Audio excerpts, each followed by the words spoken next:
Hey guys, tonight we're taking a sleigh ride straight into the foggy, frost-bitten heart of Christmas mythology, the dark, weird, and absolutely bonkers origins of Santa Claus, aka Street. Nick, Kris Kringle, Sinterklaas, that guy who breaks into your house once a year and eats your snacks. Forget the jolly old elf you see in Coca-Cola ads. Tonight, we're talking about the real Santa, part gift giver, part medieval home intruder, part Viking fever dream, and just a dash of legal nightmare. Before we jump into this avalanche of holiday absurdity, take a second to like the video and subscribe, but only if you actually enjoy what I do here. Drop a comment telling me your strangest Christmas memory, or, honestly, just confess if you ever tried to catch Santa on camera and traumatized yourself. I'll read them all while wrapped in my electric blanket. Grateful I wasn't born in 14th century Finland. Now, dim the lights, switch on your fan for that cozy white noise, and get comfortable. Maybe pull the covers over your head, because things are about to get spookier than that fruitcake Aunt Carol brings every year. Let's pause for a second. Have you ever wondered why Santa lives at the North Pole? A place so inhospitable that even penguins call it quits. Why is he obsessed with chimneys? Why does he have a team of flying reindeer and a sweatshop full of elves who apparently don't unionize? Why does the original Street Nicholas sound less like a mall Santa and more like a low-budget vigilante? What did medieval children actually expect in their shoes, gifts, coal, or something with teeth?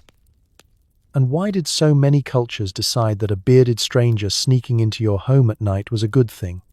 And now, congratulations.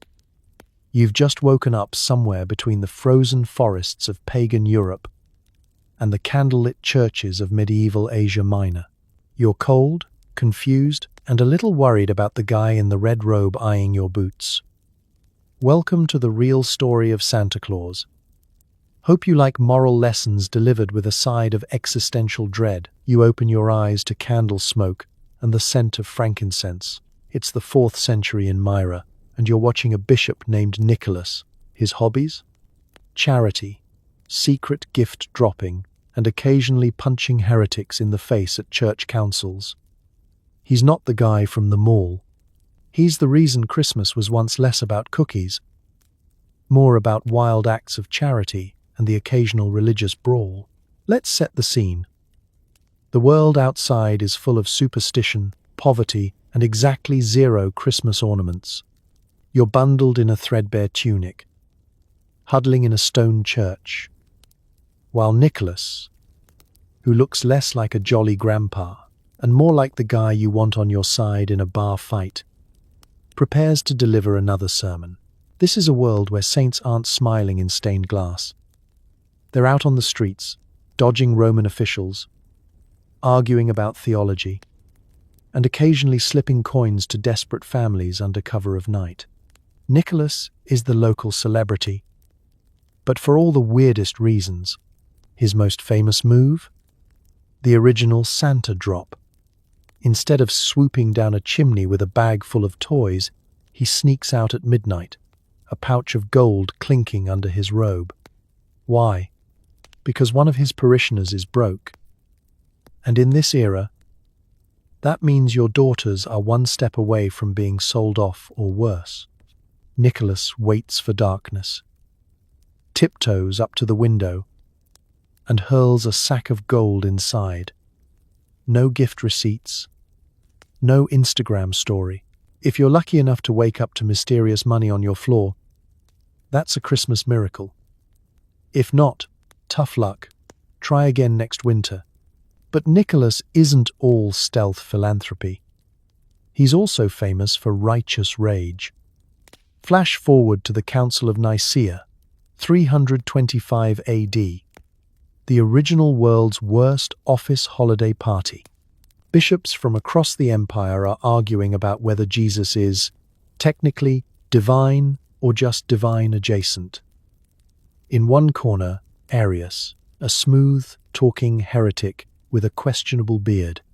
In the other, Nicholas, getting steadily more furious. Legend says Nicholas finally stands up, walks across the marble floor, and punches Arius square in the jaw. Not exactly peace on earth and goodwill toward men. But hey, sometimes the spirit moves you to lay hands in the most direct way possible. For this, Nicholas is thrown in jail. He doesn't apologize, because in the 4th century, punching someone for bad theology is only mildly frowned upon. While he's in the slammer, he reportedly receives a miraculous vision. Jesus and Mary drop by, hand him a book and a bishop's stole, and let him out. No lawyer required. Try using that excuse at your next HR meeting. Let's talk about his vibe. Nicholas walks the streets, blessing orphans and widows, feeding the poor, and occasionally cursing greedy merchants. He's got the energy of your most stubborn grandparent, mixed with the unpredictable generosity of a lottery winner who also has a black belt. Everyone in town knows his reputation. If you're hungry, he'll find a way to feed you. If you're lying, cheating, or shortchanging your neighbor at the market, he'll probably glare at you until your crops fail out of sheer guilt. He's also the patron saint of sailors, which is as random as it sounds. When a storm hits, Nicholas's followers pray, "Throw a little wine in the sea," and hope the bishop is in a good mood. The stories pile up. Nicholas rescues kidnapped children, multiplies grain for famine, stricken villages, and allegedly resurrects 3 murdered boys who'd been pickled in a barrel by an evil butcher. Yes, that's really in the folklore. Merry Christmas, everyone. Through all this, Nicholas isn't doling out gifts for applause. He's moving in secret, setting the original good vibes only standard. No matter how hard life gets, there's this one stubborn bishop reminding people that sometimes miracles show up in the middle of the night, or, if you get out of line, right hook you at a council.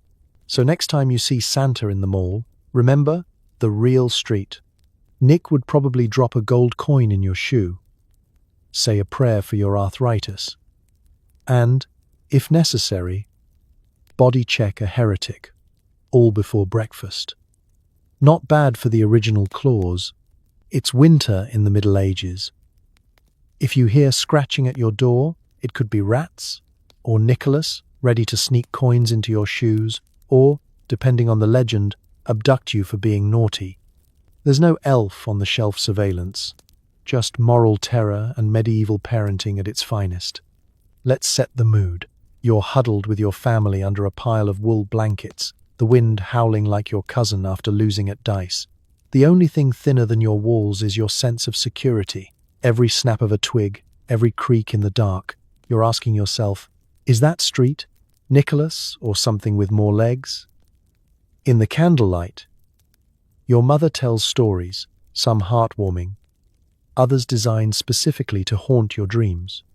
Nicholas, she says, is always watching, not with a jolly twinkle, but with the stern vigilance of a medieval dad who just found your secret stash of mead. Back then, Santa wasn't just a one-night visitor with a bag of presents. He was the supernatural accountant, keeping a running tally of your moral debt. Your job as a child? Set your shoes by the hearth, hope for silver, and absolutely panic about that time you stole a turnip. If you're lucky, Nicholas drops in a coin, maybe a hunk of stale bread. If not, well, let's just say some versions of the legend included a sack, a stick, and a very long walk into the snow. You might be wondering, how did a generous bishop turn into the boogeyman of bedtime? Thanks centuries of parental improvisation. In a world where basic survival was a full-time job, nothing got kids to behave like the threat of being taken by a passing saint. Sometimes Nicholas came with companions, each one creepier than the last. In parts of Europe, he brought along Black Peter, a soot-stained sidekick who handed out coal and allegedly free corporal punishment.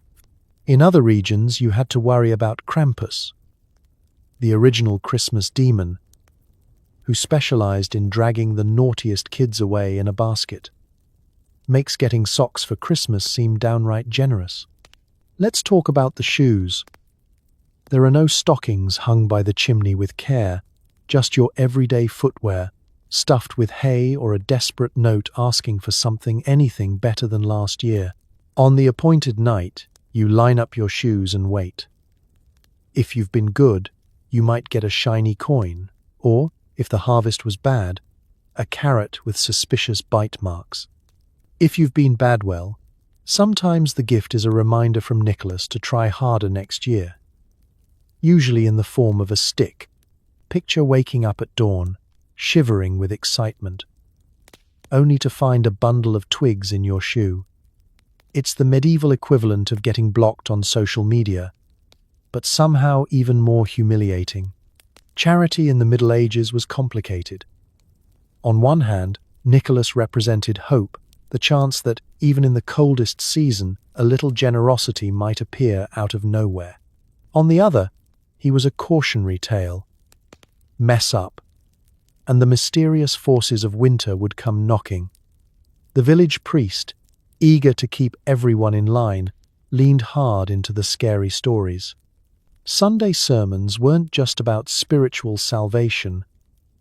They were an annual review of everyone's behavior, with Nicholas as the original HR manager. Sometimes he even appeared in the flesh, a bearded man in a red robe, going house to house, blessing some kids, and scaring the daylight out of others. Over time, these tales mutated. In some places, Street Nicholas became gentler, evolving into the jolly grandfather type who forgave your mistakes with a wink. But in the deep winter nights of medieval Europe, you knew better. Behind every act of kindness was the faintest hint of menace, a reminder that survival and morality were forever tangled together. Be good, your mother warned, or Nicholas will know. And just like that, charity and threat became two sides of the same frosty coin. So next time you see a Santa ringing a bell outside the mall, just remember, his medieval predecessor might have been watching, but he was also ready to drag you off by the ankle if you tried to peek before Christmas morning. Sleep tight. You're huddled in a hut, shivering. Suddenly, someone's clambering onto the roof. Chimneys are less cozy escape for magical grandpas, and more practical entry point for saints, spirits, and local thieves. And yes, Santa's ancestor would rather risk a sooty face than face your disappointed parents. Let's be clear. Chimneys in the Middle Ages are not the storybook brick tunnels we know today. They're basically holes in the thatch, designed to vent out more smoke than personality. Most are just gaps in the roof, with a thin trail of heat escaping into the darkness, and not a single sign of a hearthside glow. So when someone's creeping around up there after midnight, it's not a hallmark moment. It's a medieval crisis. You clutch your blanket, heart racing, as visions of saints, spirits, and that guy from 3 huts down who's always borrowing things without asking, run through your mind. Why chimneys, you wonder? Because doors in medieval Europe are loud, creaky, and guarded by large dogs or angry geese.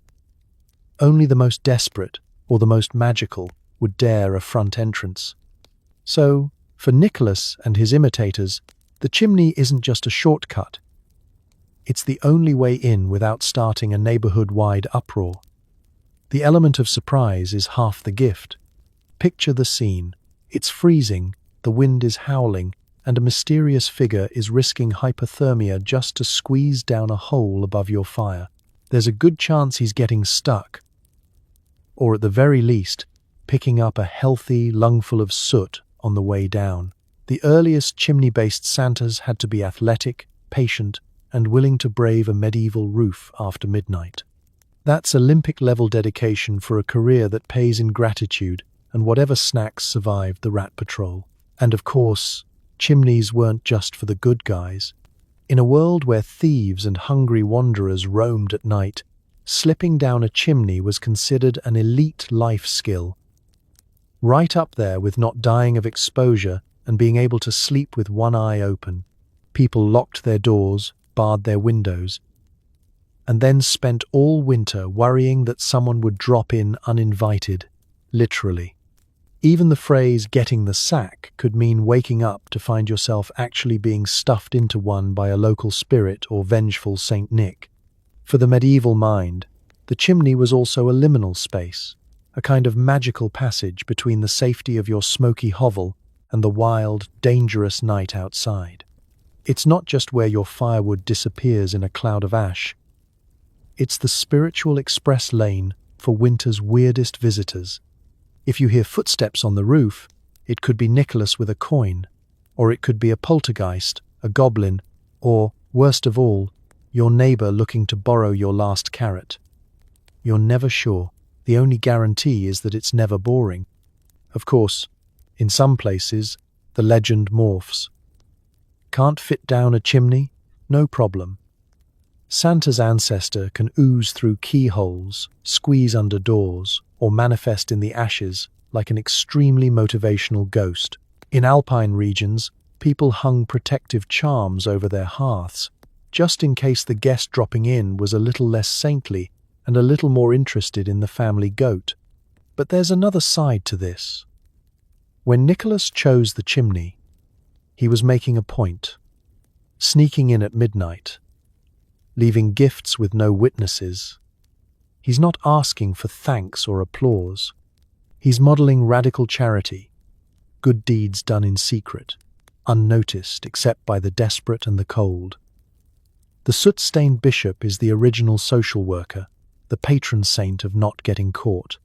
So next Christmas Eve, when you see a big man in red on a roof, remember, the tradition started because sometimes the only way to do a little good in a suspicious world is to drop in through the most inconvenient entrance possible. If you wake to find a gift by your fire, thank your lucky stars it wasn't a burglar or a goose. In the medieval winter, that counts as a holiday miracle. The wind howls. In the old Germanic world, winter nights belonged to the wild hunt, a ghostly procession led by Odin or a monstrous figure with a white beard. Is that Santa's great-great-grandpa chasing lost souls? Or just an extremely festive Norse god? You decide. While hiding under the nearest table, this isn't your average silent night. It's the deep midwinter, and you're peering out a frost-crusted window, hoping whatever's out there isn't looking back. In the darkness, villagers trade stories about the wild hunt, a supernatural parade thundering across the sky, horses snorting fire, dogs barking with voices that sound suspiciously like your deceased uncle. The leader? A giant, wild-eyed figure on a spectral steed, beard whipping in the wind, cloak billowing like a storm cloud, and definitely not someone you want squeezing down your chimney. Before Santa was dreaming of sugar plums, he was probably dodging these night riders. Ancient folklore is a fever dream of overlapping legends. Sometimes it's Odin with his 8-legged horse, collecting souls and leaving behind mysterious gifts, if you count surviving the night as a gift. Sometimes it's a local chieftain turned spectral bully, or Frau Holly, a winter goddess who shakes out snow from her feather bed and punishes lazy children. The medieval answer to "who's out there" is always worse than you think. If you lived in this world, you wouldn't be hanging stockings by the fire. You'd be hanging charms over the door, hiding anything that looked vaguely delicious, and possibly smearing ash on your face so the spirits mistake you for one of their own. The wild hunt isn't just a parade. It's an omen, heralding disaster, plague, or just the world's creepiest night out. If you hear the hunt, you don't investigate. You lie down, face first, and pretend you're a very cold log. Let's talk visuals. Forget jolly elves and Rudolph. The wild hunt's reindeer are replaced by skeletal horses and wolves with glowing eyes. Instead of presents, they scatter ill winds, and occasionally, if they're feeling generous, a silver coin, probably cursed. The leader's beard? Impressive, intimidating, and prone to catching stray souls. It's not hard to see how this all eventually morphed. Very gradually, and with a lot of editorial oversight, into a magical old man who gives gifts and wears red. Imagine centuries of mothers, desperate for a little order, repurposing the story. Be good, or the wild hunt will get you, unless Street Nicholas rides through first. This is where things get confusing. In some regions, the line between Santa and the supernatural is blurry at best. Sometimes, he's the benevolent bishop protecting children. Sometimes, he's the old spirit himself, sneaking through the sky, deciding who gets blessed and who gets a face full of winter curse. People left out offerings, bread, ale, hay for spectral horses, hoping to appease whoever was passing by. If you forgot, or worse, fell asleep, you might wake up to find muddy hoofprints on your roof and an unsettling sense of having barely avoided disaster. And yet, there's a kind of hope here, too. The wild hunt wasn't all doom and gloom. Survive the night, and you might be a little luckier. Maybe your crops won't freeze. Maybe your lost sheep find their way home. Maybe you even get a coin for your troubles. The midwinter world is scary, yes. But it's also full of weird generosity.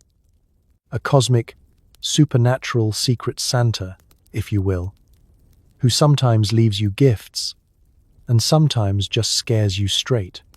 So next time you see Santa soaring across the sky, sleigh bells jingling, remember, he's just the latest driver of an ancient supernatural carpool. Once upon a time, it was Odin or a frost demon leading the charge. Now it's a jolly old man with a questionable sense of boundaries. Either way, winter nights are never boring, and if you hear footsteps on the roof, maybe just stay under the table until morning. Trust me. Forget elves. Tonight, you meet Krampus, the horned, chain-rattling anti-Santa who shows up to whip children and drag them off to who knows where. You've never been more motivated to behave, or more grateful your stocking contains only coal. Let's set the mood. It's a bitter December night in the old alpine villages. The wind howls, frost creeps up the window panes, and every sensible child is hiding under scratchy blankets, clutching a stale piece of bread for comfort. Suddenly, bells jingle, but not in a good way. They're heavy, clanging, and coming from the darkest alley in town. You peek out from behind the curtains, and there he is, a towering, goat-legged nightmare with horns curled like cinnamon rolls, a tongue that would terrify a giraffe, and chains clanking so loud they drown out your prayers. Krampus has arrived, and bedtime just got a lot less peaceful. Here's the thing, while Santa is out there, cheerfully tossing candy and coins to good kids, Krampus is working the night shift for the bad list. The medieval world doesn't believe in subtlety when it comes to moral instruction. You're not getting a talking to. You're getting an existential crisis. The threat isn't no presents for you, it's get it together, or you'll be whipped, stuffed in a sack, and possibly eaten by a half-goat, half-demon, with serious anger issues. That's not just negative reinforcement. That's nightmare fuel with a bow on top. And parents are loving this. Nothing gets chores done faster than the rumor that Krampus is coming to town.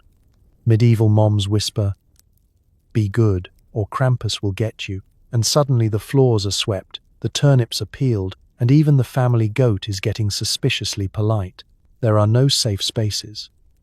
Krampus is an equal opportunity disciplinarian. Boys, girls, even the town drunk, if he gets too rowdy at the feast. The message? No one is safe from accountability, especially in December. Now, Krampus isn't working alone. He's the original bad cop in the strangest holiday buddy routine ever invented. In some regions, he travels with St. Nicholas, both of them showing up at your door. Nicholas with gifts and blessings, Krampus with switches and threats. Imagine opening your front door to find a saint and a demon, smiling in perfect partnership. like a medieval version of Good Morning America with much higher stakes. If you've been good, Nicholas hands you a treat. If you've been bad, Krampus might chase you around the yard, wave a bundle of birch branches at your backside, or, worst case, haul you off in a basket, never to be seen again. It's a motivational program, medieval style. The Krampus Run is a real event, by the way. In villages across Central Europe, grown adults dress up as Krampus and parade through the streets, scaring children, tourists, and the occasional unlucky sheep. There's fire, noise, and a level of chaotic energy that would give OSHA a stroke. And this isn't just for show. The line between performance and supernatural threat is delightfully blurry. People genuinely lock their doors, hang garlic and crosses, and hide anything remotely snackable, just in case Krampus gets peckish. You're told it's all in good fun, but nobody's laughing when the shadows get long and the bells start to jingle. But, and here's the twist, Krampus is also a weird form of hope. If you survive the night, you're basically guaranteed a better year ahead. You've faced the worst the winter can throw at you, stared into the horns of darkness, and come out with only a mild case of emotional trauma and maybe a bruise or two. It's the universe's way of saying, congratulations, you're still here. Next year, try harder. So, next time you grumble about getting coal for Christmas, spare a thought for your medieval ancestors. For them, a little coal was the best possible outcome. After all, it means you're home, safe, and Krampus is off somewhere else, rattling chains and giving motivational speeches no one wants to hear. Sleep tight and maybe check under the bed, just in case. You find yourself placing offerings, fruit, bread, a little ale on the hearth. Turns out, giving gifts wasn't just about generosity. It was about bribing winter spirits so they wouldn't haunt your livestock or curse your turnips. Santa is just the polite version of this system. Let's paint the picture. It's the coldest, darkest stretch of the year. You're wrapped in itchy wool, the fire is crackling, and somewhere outside, the wind sounds suspiciously like it's chanting your name. You're not giving gifts because you're in the holiday spirit. You're giving gifts because, deep down, you're hoping to keep the night quiet and the mysterious knocking at the door to a minimum. Fruit and bread aren't just for sharing. They're a sort of ancient insurance policy against supernatural vandalism.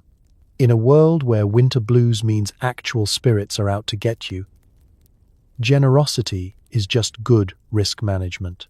Think of winter as the original horror movie. If it's not frostbite, it's famine. If it's not wolves, it's whatever lives in the woods and really hates lazy farmers. The old stories say the land is crawling with invisible guests, house elves, goblins, or the dreaded Yule cat. Yes, a giant cat that eats anyone who didn't get new clothes for Christmas. File that under parenting by terror. Every spirit has a weakness. Maybe it's a bowl of porridge, maybe a slice of pie.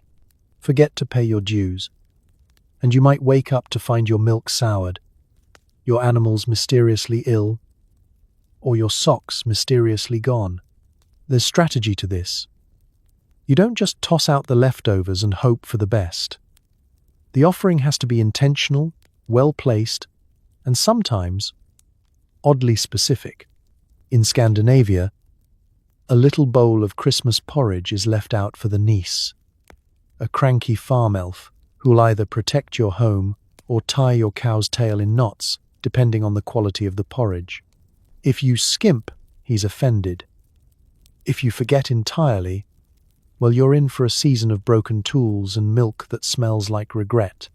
In other regions, the gift-giving is aimed at ancestral spirits, wandering souls, or those shadowy figures who might just be lost relatives, or might be the original freeloaders of the supernatural world.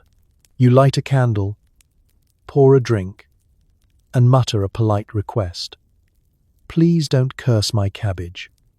It's part celebration, part negotiation. and entirely an act of desperate winter optimism. Enter Santa Claus, centuries later, with his red robe and bag of gifts.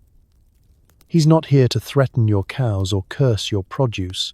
He's here to accept cookies and milk and maybe, if he's feeling generous, drop off some presents. The rituals remain. Leave something nice out. Hope for something better in return. But the vibe has changed.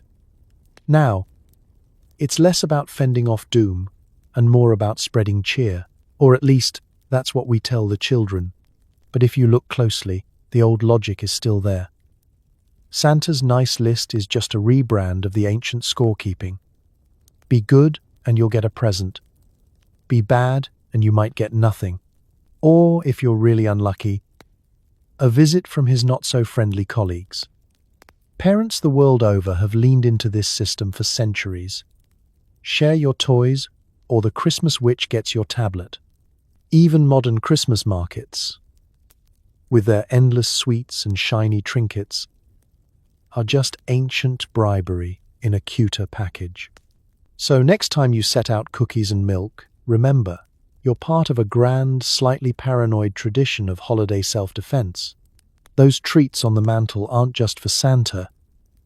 They're a silent offering to every spirit, gremlin, and mischievous elf who might be lurking, judging your hospitality, and waiting for an excuse to ruin your new year.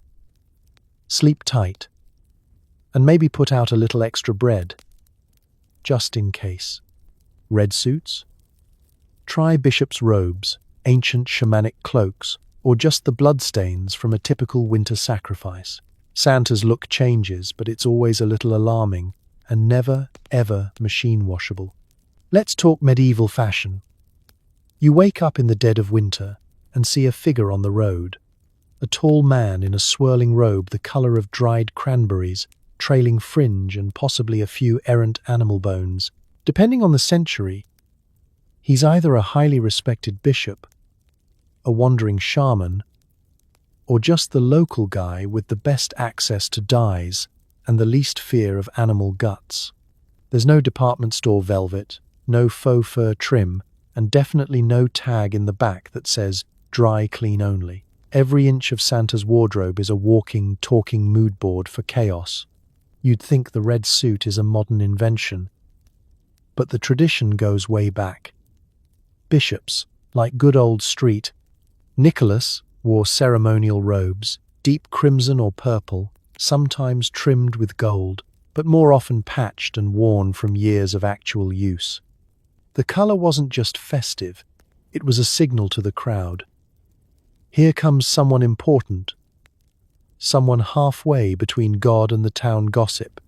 Medieval dyeing was a dangerous game, involving crushed insects, roots, and a lot of prayers that the color wouldn't wash out at the first sign of rain. If your robe faded to a weird brown, you just pretended it was on purpose. But let's not forget the other side of Santa's fashion history, the shamanic ancestor in his cloak of animal pelts and bones, traipsing through the snow with a staff and a stare that says, "I've seen things." In Siberian and Northern European traditions, winter spirits and shamans wore whatever the landscape coughed up. Fox fur, bear hide, sometimes a hat made from the whole head of a wolf, teeth included. These outfits weren't for style, they were for survival and intimidation. If you saw someone dressed like that coming through the woods at night, you offered your best bread, locked the doors, and hoped your goats looked healthy. Bonus points if you weren't wearing red. Some spirits hate competition. And then there are the bloodstains. No, really. Winter was prime time for sacrifices, both animal and, on rare and deeply illegal occasions, human. Cloaks often got spattered with the evidence of last night's appease, the gods' festivities. By the time Nicholas rolls into town, there's a good chance he's covering up some highly suspicious marks with a new layer of wool. In some folk tales, the red in Santa's suit is less Coca-Cola and more cultural trauma. Try putting that in a holiday ad. If you're looking for accessories, forget the North Pole bling. Ancient Santa might have sported a bishop's mitre, tall, pointy, and guaranteed to poke someone in the eye if worn indoors. Or maybe he's got a staff, not so much for support as for whacking away evil spirits or badly behaved peasants. Bells, chains, garlands of dried herbs, his look is less Instagram ready and more. Do not approach unless you want a curse or a blessing, maybe both. Even when Santa starts softening up in the late Middle Ages, the wardrobe never really loses its edge. In some regions, the holiday visitor shows up in a cloak patched with every color of the rainbow, halfway between a wandering prophet and the world's most tired juggler. In others, he borrows the uniform of local pagan gods. Green for the forests, blue for the rivers, or white for the relentless, unforgiving snow.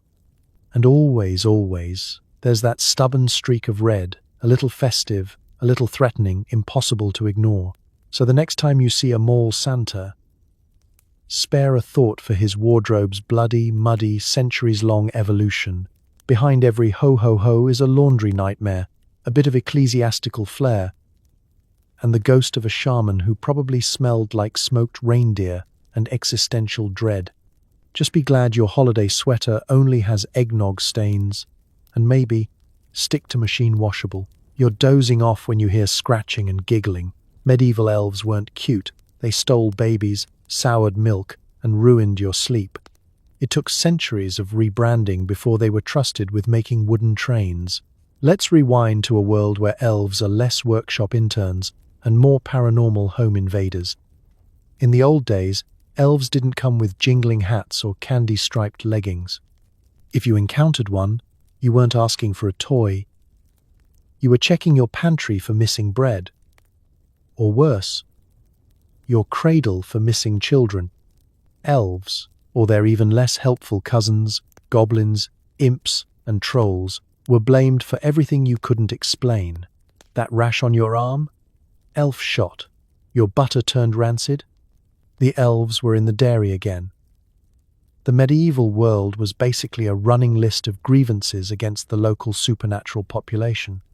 At night, the stories went, the hidden folk snuck in through the cracks in your walls, rode your horses to exhaustion, braided your hair while you slept, and sometimes just pinched you for the fun of it.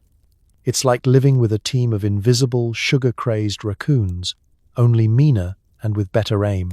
You couldn't see them, but you could hear them. Scratching in the attic, cackling in the corners, giggling under the floorboards.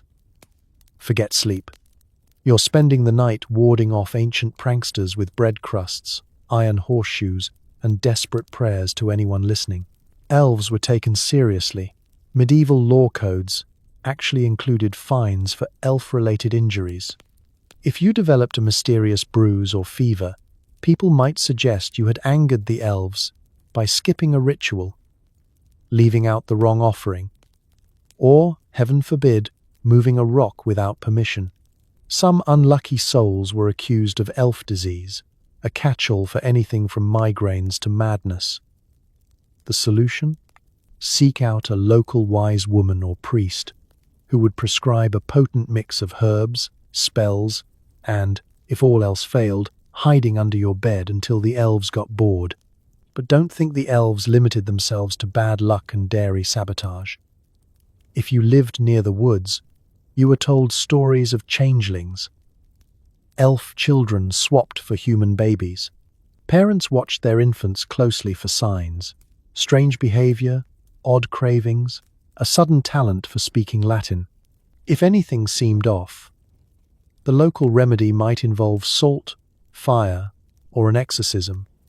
It's a lot of pressure for a baby, and even more for parents just hoping for a good night's sleep. So how did we go from these miniature menaces to Santa's jolly, hard-working crew?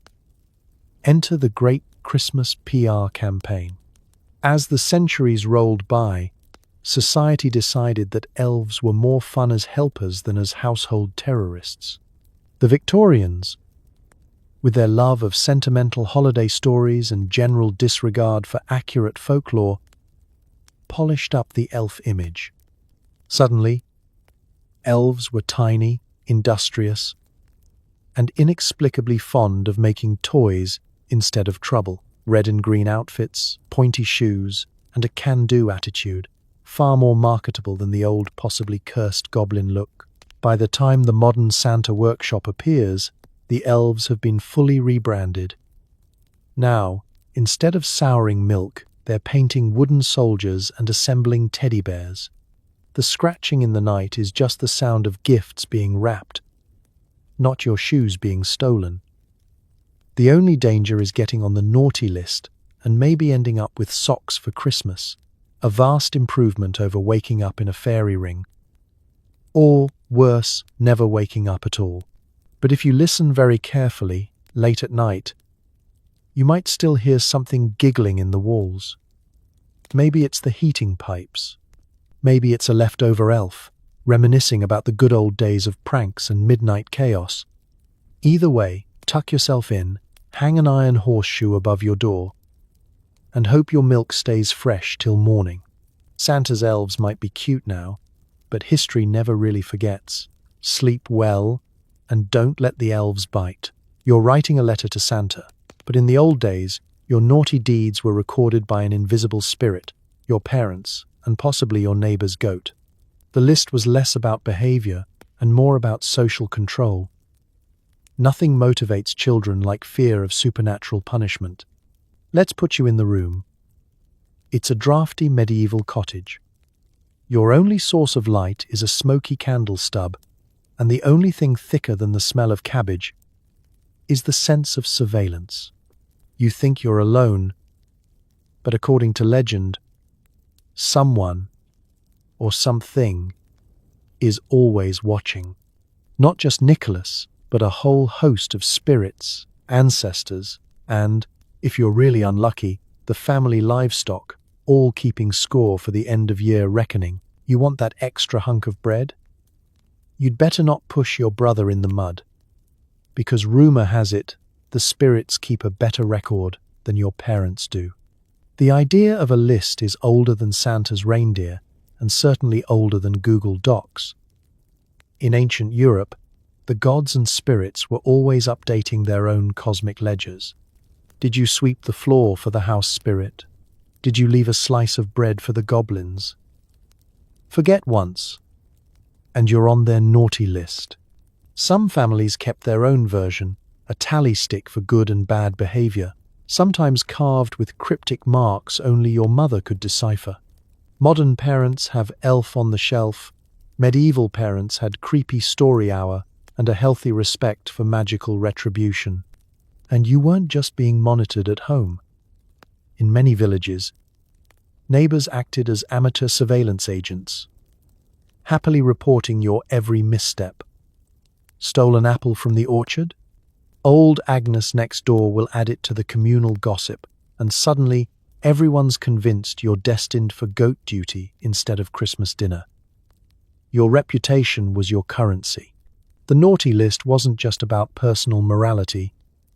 It was public record, and it could decide whether you were welcomed at the feast or left outside to contemplate your life choices in the snow.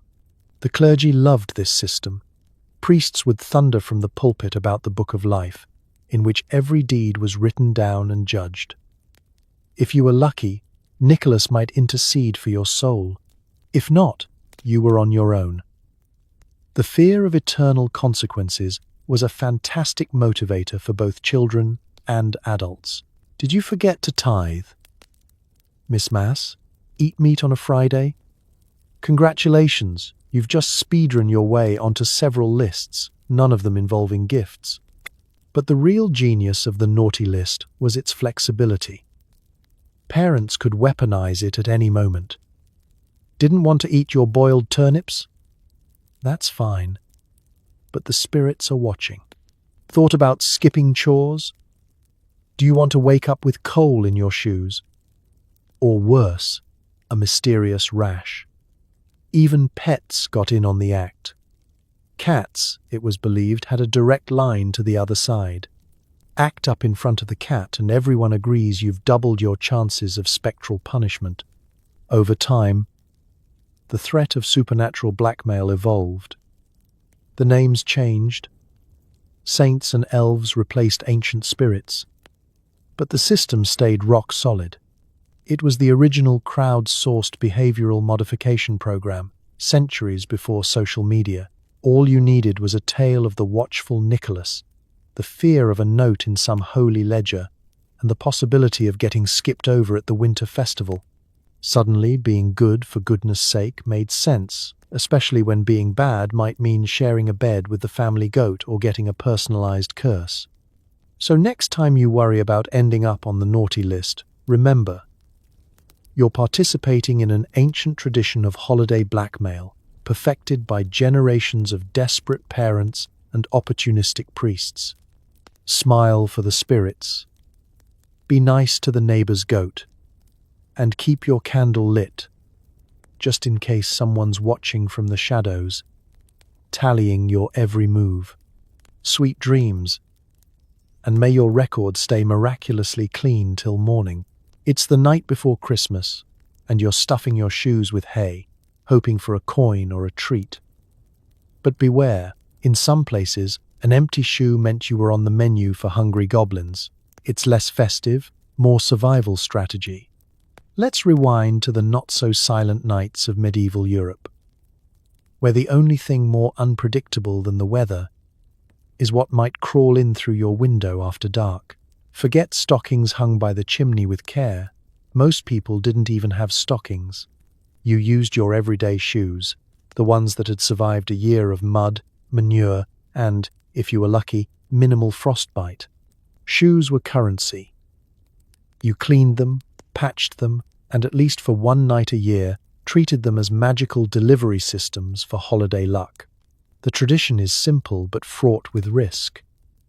If you wanted to avoid supernatural retribution, or just the family disappointment of waking up empty-footed, you left something in your shoe: hay for the saint's horse, a scrap of bread for the elves, or, if things were really dire, a note asking whoever was in charge of Christmas to please overlook that one time you dropped your sister's doll in the well. The stakes? High. A well-stuffed shoe meant fortune, protection, and maybe even a coin or sweet for breakfast. An empty shoe? Let's just say you might find it missing in the morning, along with a suspicious set of muddy footprints that didn't belong to anyone in your family. But it wasn't just saints or Santa checking the shoes. Local goblins, sprites, and the infamous Yule cat in Icelandic lore all took an unhealthy interest in your footwear. The Yule cat was especially judgmental.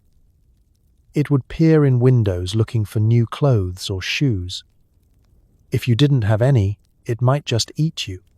Yes, you could survive a plague and a famine, only to lose out to a carnivorous holiday cat with a footwear fetish. That's history for you. In other regions, shoes became a sort of magical mailbox. Kids left their clogs or boots by the hearth or window, stuffed with hay, carrots, or maybe a wish scribbled on a scrap of parchment. In return, the family hoped for something nice: an orange, a silver coin, or if times were tough, just a reassuringly non-vengeful visit from the Christmas spirits.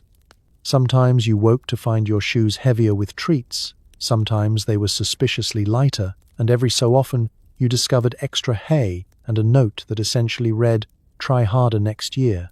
For adults, the tradition became a test of neighborliness. Villages were small, and news of who got what in their shoes traveled fast. There were unspoken rules. You could drop a treat in someone's shoe anonymously, spreading goodwill, but you could also plant a stick or a lump of coal if you felt someone needed a reminder to be less stingy at the communal oven. Some years, it was less season of giving and more passive-aggressive neighborhood audit. The humble shoe became a symbol of luck, generosity, and, occasionally, survival. For every family, it was a night of nervous hope. Wood Street, Nicholas, or his local stand-in. Find your house? Would he approve of your hay? Would the goblins bypass your doorstep for the neighbor's less polished boots? You tried not to overthink it. You made your offering, whispered your wish, and trusted that the ancient toe tax collector was feeling generous. Of course, This is the original holiday anxiety. Did you do enough? Were you good enough? Was your hay too dry? Would your shoe survive another season of wear and tear and supernatural inspection? Only morning would tell. So as you tuck yourself in, shoes lined up and toes crossed, remember, you're not just waiting for Santa. You're running a gauntlet of spirits, cats, and goblins who take shoe etiquette far more seriously than your average parent. Sleep well, and may your shoes be full, and your toes remain unnibbled.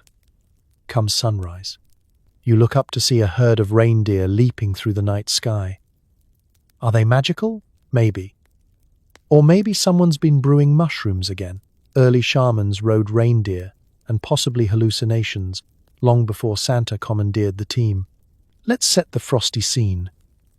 It's a long winter night in the far north. You're bundled in fur, huddled near a fire, and the only thing breaking the silence is the sound of hooves crunching through snow. For the ancient peoples of Siberia, Scandinavia, and the Arctic, reindeer weren't just background wildlife. They were sacred, mysterious, and, in a pinch, transportation. You didn't just herd them. If you were a shaman, you worked with them.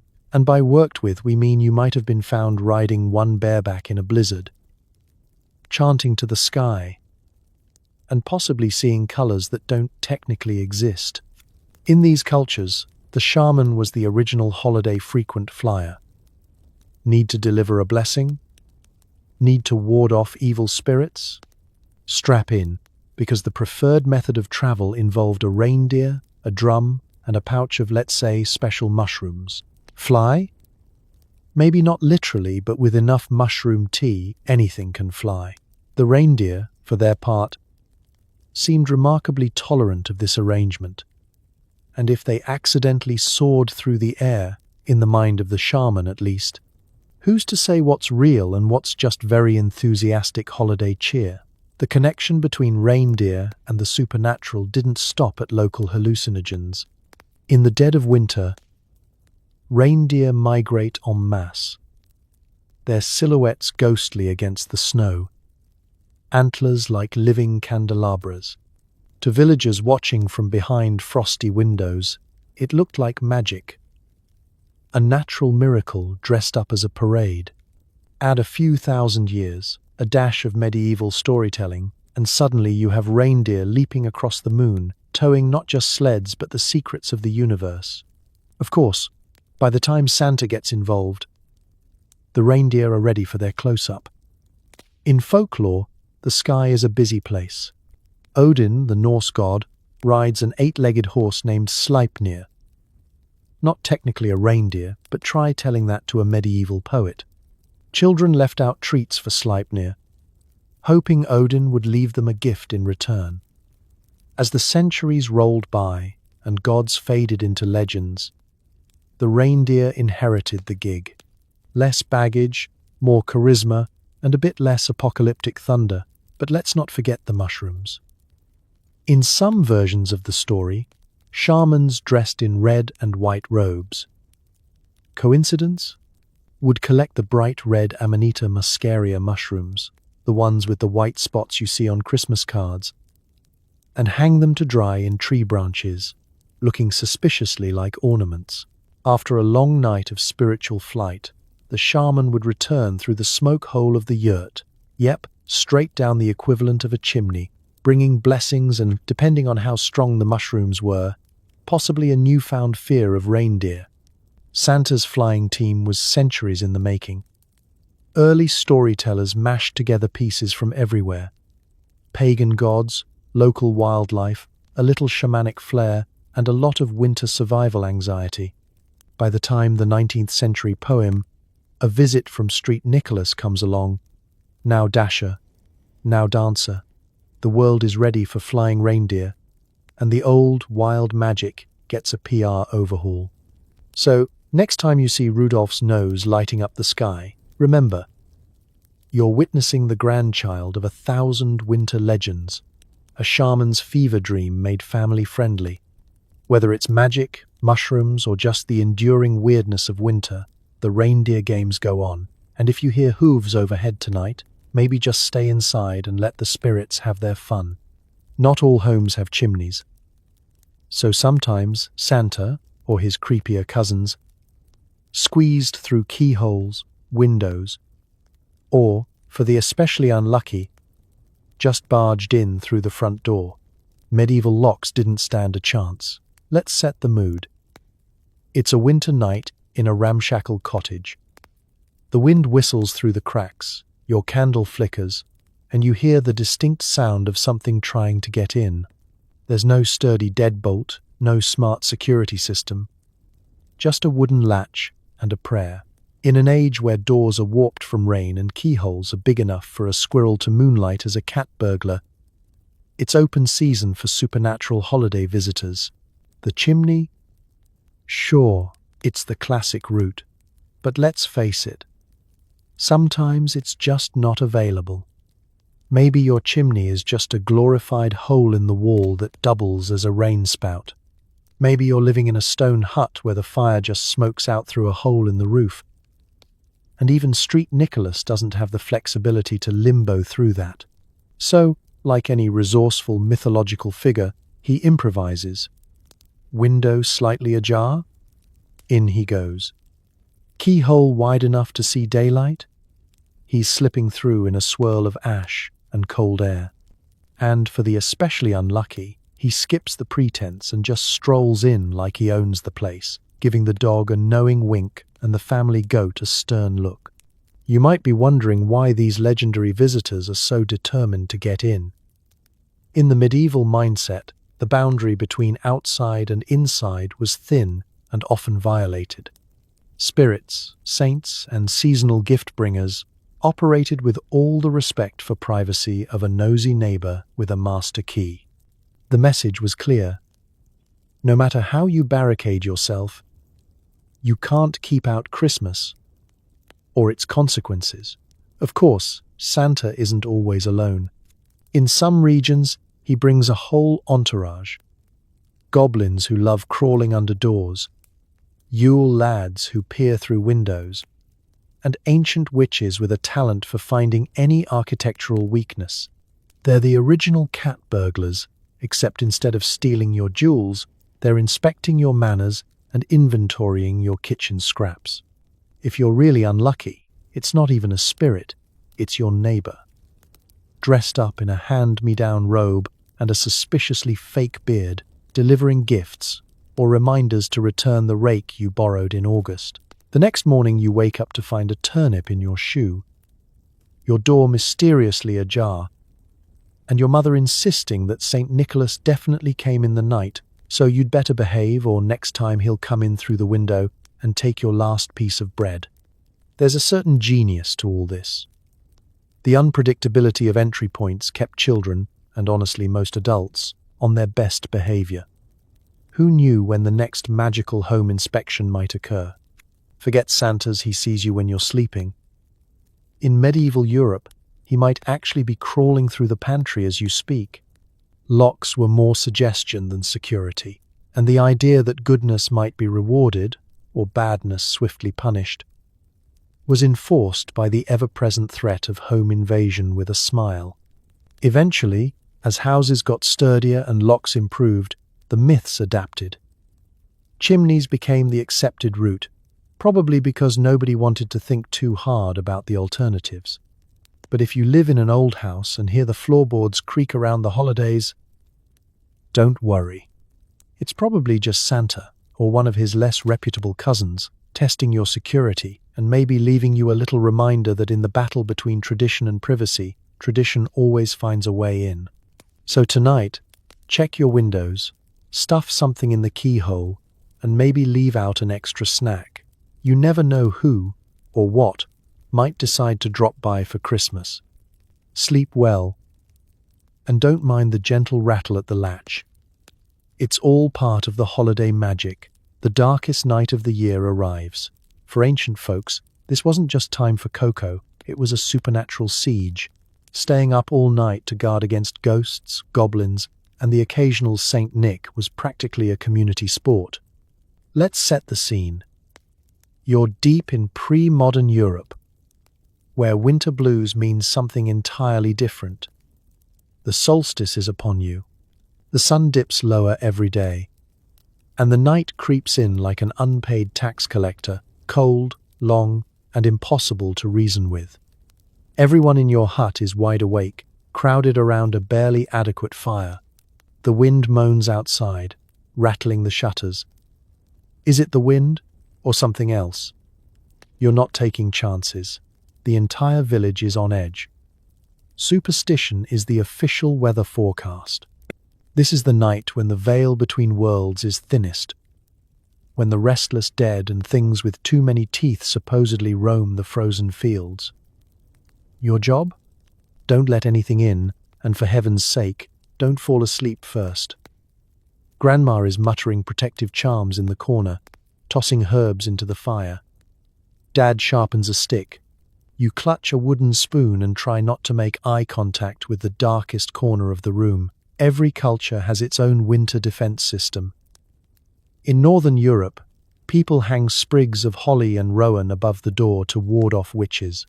In the Alps, families burn Yule logs so big they threaten to take out the roof, all in the hope that the fire keeps the bad things at bay. You don't just light a candle, you keep it burning all night. It's less about ambiance and more about making sure nothing sneaks in while you're blinking. Let's talk about food. This isn't a night for a quick snack and bed. You're expected to lay out offerings for the ancestors, for the household spirits, for anything hungry enough to wander in. A little bread for the goblins, some ale for St. Nicholas, in case he stops by with a moral test. If you forget, you might wake up to spoiled milk, sick cows, or suspiciously gnawed turnips. Medieval risk management. Don't tempt fate, especially on the longest night, and don't even think about venturing outside. The brave, or the foolish, who left the safety of their homes during the solstice risked running into the wild hunt. Vengeful fairies? Or, in some legends, entire armies of angry ancestors. If you had to pee, you made it quick, and you never, ever looked over your shoulder. But here's the twist. All this terror wasn't just about survival. It was about togetherness. The solstice was the original lock-in party. A night when even the grumpiest neighbor would crowd around the fire for warmth and safety. Stories were swapped, songs were sung, and grudges were temporarily forgotten. If you could laugh in the face of cosmic dread, you were halfway to winning the night. Sometimes there was a surprise visitor, someone dressed as St. Nicholas, or the local Lord of Misrule, or just your uncle in an old bearskin cloak. Was it a blessing or a warning? Either way, the heart rate went up, and nobody fell asleep for another hour. The line between supernatural and social control blurred into a single sleepless vigil. So, as the hours dragged on, you watched the eastern horizon for that first sliver of dawn. When the sun finally returned, there was a cheer, a communal exhale, and a wild hope that spring would eventually come. You'd survived another solstice, hungry, exhausted, but maybe a little stronger. Tonight, when you flip on your electric blanket, just remember, your ancestors survived the darkness not with cocoa, but with courage, rituals, and a community determined to keep the lights on. And, if needed, a sharpened spoon. Sleep well, and may your night be blissfully uneventful. You're reaching into your stocking and... surprise. In earlier centuries, gifts ranged from nuts and apples to small weapons, or a helpful frog. Merry Christmas. Here's a turnip and a mild hex. Let's be honest, modern Christmas gifts are predictable. A mug, a scarf, a gift card, maybe some headphones if Santa's feeling generous. But rewind a few centuries, and the gift exchange looked less like a department store and more like a slightly unhinged farmer's market run by tricksters, herbalists, and bored local saints. Your stocking, or more likely, your boot, was a wild card. You might find a handful of chestnuts, a dried apple, or something more, well, alarming. Nuts were a classic. Not just because they lasted through the winter, but because cracking open a walnut by the fire was entertainment. Some families believed nuts had magical properties. Find a double-yolked hazelnut? That's good luck. Find a worm? That's, well, time to check the hay for more surprises. Apples, too, had symbolism, the promise of health, renewal, or, if the skin was a bit shriveled, just a gentle reminder that winter was not for the weak-stomached. But the real excitement came from the weird gifts. In some regions, children received carved wooden knives or slingshots, tools for hunting, defending the family turnip patch, or just keeping siblings in line. Merry Christmas. Here's a slingshot. Don't break the window this year. In harsher times, you might find a hunk of salted meat, a wedge of cheese, or a piece of lard. Not quite the PS5 of its day.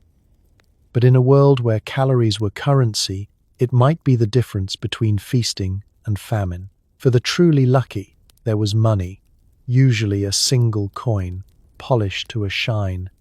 If St. Nicholas was feeling flush, or if a relative was trying to show off, you'd wake to find silver gleaming in your shoe. But just as often, you'd find a message, sometimes cryptic, sometimes a joke, sometimes just a stern reminder to be good or else. Medieval humor was, at best, a lesson wrapped in a riddle. Then there were the gifts that made you question whether Santa had a sense of humor or just a mean streak. A frog? In some cultures, yes, a live frog considered lucky, especially if it hopped away before you could scream. A bundle of herbs or garlic for warding off spirits and colds, or a small, mysterious bag filled with something that looked suspiciously like dirt but was actually a spell against nightmares. Practical if you didn't mind your bed smelling like a garden. And let's not forget the turnip.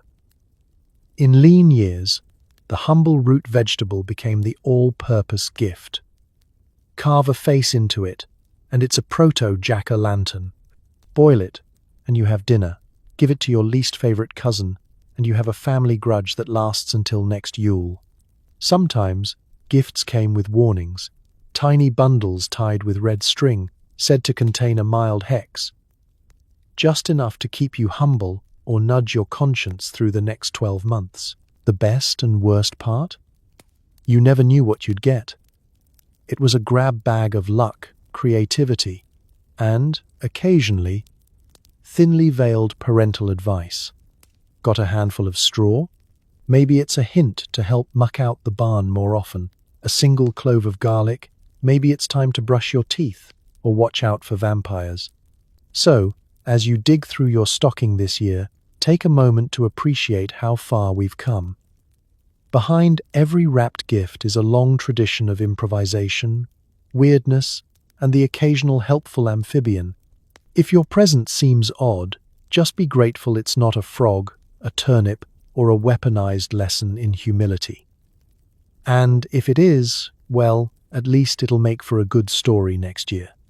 Sleep tight, and may your gifts be just the right kind of weird. You overhear a story. 3 children, chopped up by a butcher, miraculously revived by Nicholas. Suddenly, Santa's "he sees you when you're sleeping" sounds comforting by comparison. Let's settle in. It's another bone-cold winter night, and the fire in the hearth throws long, dancing shadows across the walls. The village is quiet, except for the one house where everyone's gathered, neighbors, cousins, a couple of dogs, and that one uncle who always brings up local crimes right before bed. Tonight, the adults decide it's time for a festive tale. Not the warm, fuzzy kind, but the classic medieval bedtime story, where the moral lesson is wrapped in a chilling reminder to watch your step and your butcher. In the flickering firelight, the oldest villager tells the story. Long ago, in a time of famine, 3 children wandered the snowy streets looking for food and shelter. They stumble into a butcher's shop, hoping for kindness. What they get is the medieval version of stranger danger. The The butcher, not exactly in the Christmas spirit, does the unthinkable. He lures them in, then, let's say, prepares them for long-term storage. The details are vague, but let's just say there's a barrel involved, and nobody is asking for a snack anymore. But fear not. Enter Nicholas, the bishop with a sixth sense for unsolved mysteries and a miracle for every occasion. Passing through the town, he gets a bad feeling, as one does when there's a barrel in the basement and nervous energy in the air. He demands the truth, utters a prayer, makes the sign of the cross, and suddenly, the impossible happens. The children emerge from the barrel, whole and unharmed, blinking in the firelight and probably vowing never to eat sausage again. It's the ultimate Christmas resurrection. 3 kids, 1 saint, 0 lingering trauma, so the story goes. You'd think this would be a story reserved for the grown-ups, but in medieval Europe, this was prime bedtime material. The message was clear. Nicholas wasn't just handing out gold and blessings. He was a supernatural problem solver, part detective, part miracle worker, part strict but loving grandparent. No one else could pull off a rescue quite like him, and his reputation only grew with each retelling. This isn't even his only adventure. Street. Nicholas's resume is loaded with high-stakes miracles. Rescuing kidnapped sailors, saving innocent prisoners from execution, feeding whole towns during famine, and, yes, turning up at the exact moment someone's about to make a terrible decision in the kitchen. In the medieval imagination, Nicholas is everywhere, silent, watchful, and only a whispered prayer away from busting in to fix things or, if necessary, give you a stern talking to about basic ethics. Parents loved these stories. They had a dual purpose: keep kids in line, behave, or Nicholas might find out, and reassure everyone that, in a world where disasters happen daily, someone was out there looking out for the vulnerable. If you're scared of what lurks in the dark, take comfort. There's a saint with a direct line to justice, and he's not afraid to use it. It's worth noting that despite the grisly details, these tales weren't meant to traumatize. They were meant to show that, in a world filled with danger and uncertainty, hope could come from the unlikeliest places, a miracle in the darkest night, a rescue from the bottom of a barrel, a new beginning when all seemed lost. So tonight, as you drift off to sleep, remember, Santa's greatest ancestor didn't just bring gifts, he brought second chances, happy endings, and just a little bit of old-fashioned moral terror. And if you wake up feeling watched, don't worry. It's probably just Nicholas, making sure everyone's still in one piece. Sleep well, and keep an eye on your sausages. You're expecting a gift, but instead, a lump of coal or, on lucky years, a chunk of meat. In some regions, Santa was basically the world's strictest meal delivery service. Let's set the scene. You're curled up in your family's one-room cottage, the wind outside doing its best impression of an angry banshee. The only thing colder than your toes is the dinner menu: turnips, more turnips, and a festive side of boiled disappointment. The only thing keeping hope alive is the old tradition. If you've been good, Street Nicholas might bring something special. If you've been less than saintly, you might get something that is less special, like a rock. Or, if your luck is truly running out, nothing at all. In the centuries before mass-produced toys and plastic packaging, Christmas gifts were blunt and brutally honest. There were no participation trophies in the medieval stocking game. For most families, coal was a necessary evil, the difference between a warm breakfast and a morning spent gnawing on frozen bread. So when Street Nicholas, or his local understudy, left a lump of coal in your shoe, it was part punishment, part practicality. The message was clear. You've got some work to do, kid. But here's something to keep the fire going while you reconsider your life choices. Now, for those who actually made the nice list, the rewards could be downright luxurious. A small sausage, a sliver of bacon, or, on especially miraculous years, a chunk of salted meat was cause for celebration. Imagine the thrill of waking up to find a single link of sausage in your boot, an edible trophy for months of doing your chores and not tattling on your siblings. Meat was rare, precious, and, for many, the culinary highlight of the entire winter. This was Santa as a medieval Uber Eats driver, dropping off the kind of protein that kept you going through the long, hungry season. The logic here is painfully simple. Food was a reward, and fuel was a warning. If you found coal in your shoe, your parents didn't even have to say anything. The whole village would see the evidence. "Ah, I see you got the black rock of shame this year. Rough, but if you landed a piece of dried ham, you'd be the toast of the playground." Until the ham mysteriously vanished, and your younger brother's lips looked suspiciously greasy. In some areas, the tradition took on its own strange flair. You might wake up to a marrow bone, or a sliver of cured fat, highly practical, slightly terrifying. Occasionally, a stern adult would explain that the coal represented the fire of reform, a gentle nudge to do better next year. Kids, naturally, had their own theories. If you eat the coal, does it turn into candy? Spoiler, no, but you'll get a free dental checkup from the family goat. Of course, the idea of edible gifts didn't stop with meat. Some families traded fruit, cheese, or hard bread, anything that could last through the winter. It was the ultimate combination of nutrition and moral accountability. Merry Christmas, and may you reflect deeply on your shortcomings while you eat this boiled potato. In a world where calories were a form of wealth, the Christmas stocking was a microeconomy of discipline and reward. So, as you drift off tonight, spare a thought for the kids whose Christmas haul was equal parts dinner and discipline.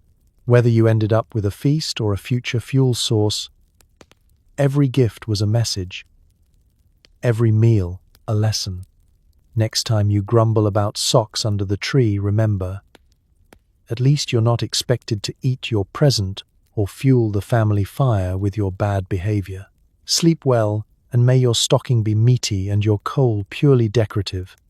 Some legends flip the script. Santa isn't the jolly judge, but the one getting chased, punished, or exiled for causing too much mischief. Justice is cold and, apparently, heavily bearded. Let's picture it. You're sitting by the fire, half listening to the grown-ups trade holiday horror stories, when someone says, "Did you know there are places where Santa isn't the hero, but the villain?"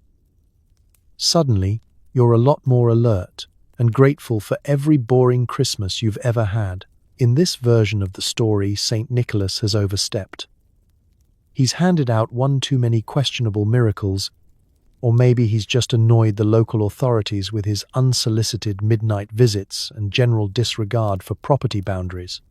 In some medieval folk tales, Nicholas's reputation for sneaking around and breaking into houses hasn't won him many friends among the respectable townsfolk.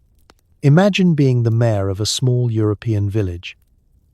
Every winter, there's a mysterious figure in a red robe running around after curfew, tossing coins, stirring up the youth, and occasionally cursing greedy merchants. It doesn't take long for the community to decide. This guy needs to be stopped. Enter the Santa Patrol, a hastily assembled gang of local dads, nuns, and anyone with a torch, ready to run down the bearded intruder and put an end to his festive chaos. And when they catch him? In some stories, Saint Nick is literally put in chains, locked in a cellar, or paraded through the town square as an example to others who might try to hand out unsolicited charity. Justice, medieval style, is always a little bit extra. Santa's not just arrested, he's humiliated. Some villages even staged mock trials, charging him with crimes ranging from breaking and entering to inciting excessive merriment. You can almost hear the verdict: guilty. The The sentence I sown night in the stocks, and absolutely no reindeer privileges for the rest of the season. But Santa isn't the only one to get the villain treatment. In the wild world of European folklore, the role of Christmas troublemaker rotates between various figures: the Yule goat, the Krampus, and, occasionally, Nicholas himself. In some Italian stories, Babbo Natale gets run out of town for making a mess or showing up at the wrong house with the wrong kind of gift. In others, a suspiciously familiar Christmas man is thrown into a river, exiled to the woods, or just booed out of town by children who didn't get what they wanted. There's a certain satisfaction in knowing that even Santa has had years when absolutely nothing went right. If you think about it, this makes a weird sort of sense.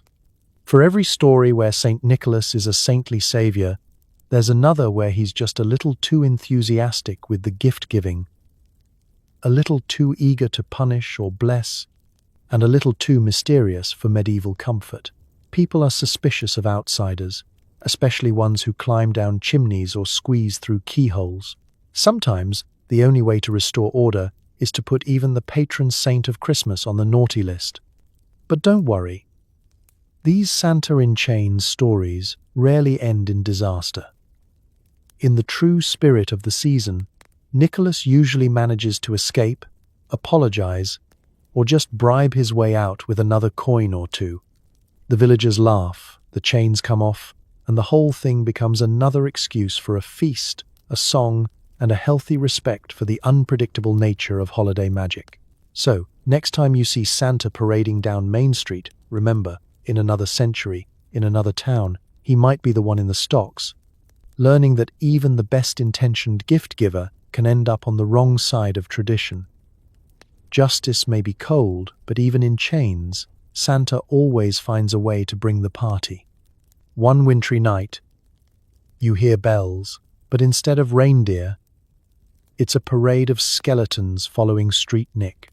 In some Eastern European stories, the line between holiday cheer and existential dread was razor thin. Let's set the stage. It's late, the wind is howling, and you're tucked beneath a mountain of scratchy blankets, listening for familiar Christmas sounds. You expect hooves on the roof, a jolly laugh in the distance. Instead, the air fills with eerie clinking and rattling, like 1,000 bones knocking together in the cold. You peek out the frosty window and spot them, a ghostly procession, skeletal figures dancing in the snow, led by none other than Street Nicholas himself. No ho ho ho here. Just the sense that you've accidentally signed up for the world's weirdest caroling group.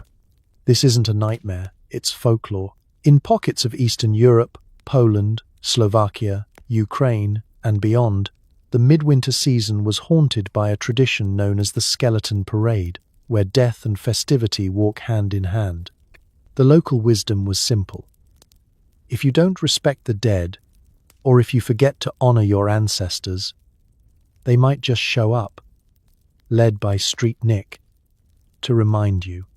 And trust me, nobody forgets after seeing Uncle Vlad's skeleton doing the poker in the moonlight. The Skeleton Parade wasn't always sinister. Sometimes it was a reminder, life is short, winter is long, and the border between the living and the dead can be surprisingly thin on cold nights.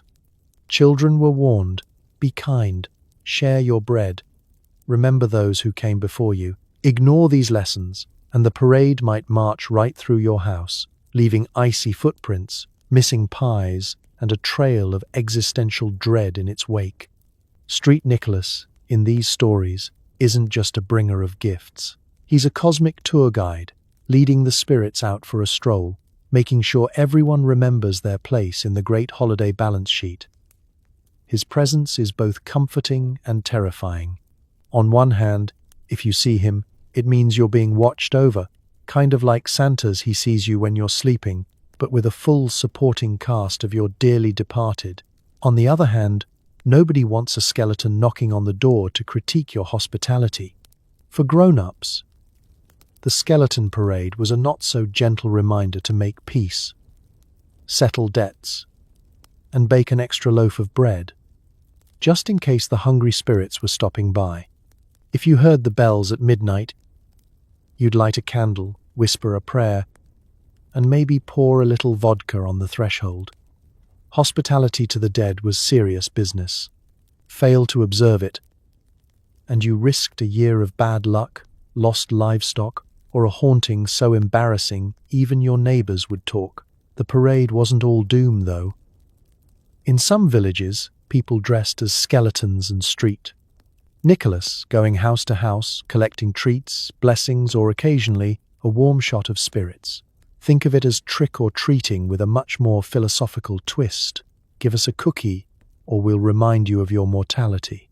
It's both hilarious and strangely wholesome. Over time, the line between Street Nick's jolly festivities and the world of the dead faded.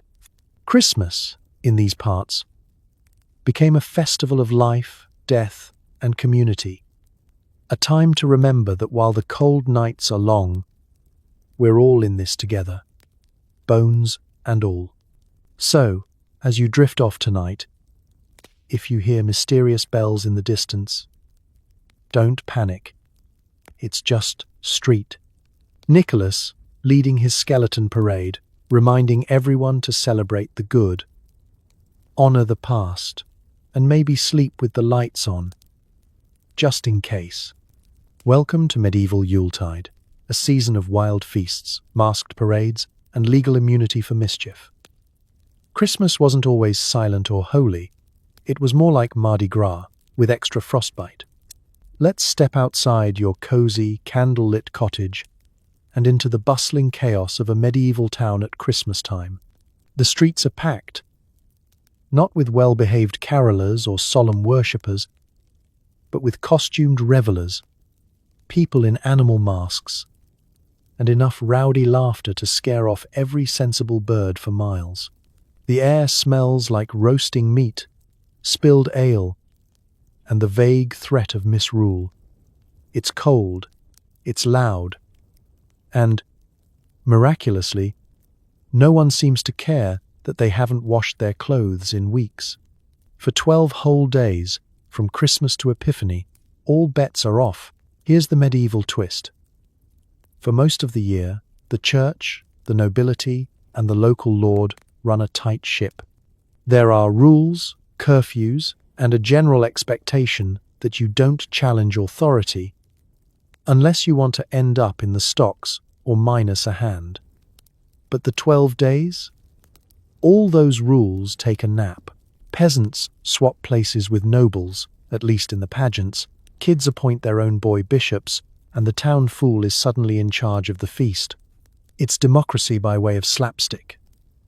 A brief, delirious carnival where your neighbor's opinion of you is briefly less important than your ability to dance on a table without breaking it.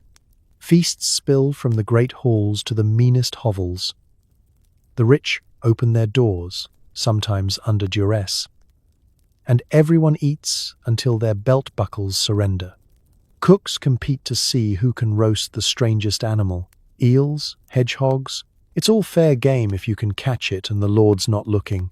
Meanwhile, the local clergy are torn between joining the party and trying to keep some semblance of spiritual order, usually by inventing new, ever stricter rules about how many times you're allowed to dance around the churchyard in a single night. Mischief is not just tolerated, it's encouraged. Masked mummers barge into houses, performing raucous skits for food, drink, or a new pair of socks. They leave if you give them ale, but they might stay all night if you don't. Practical jokes escalate.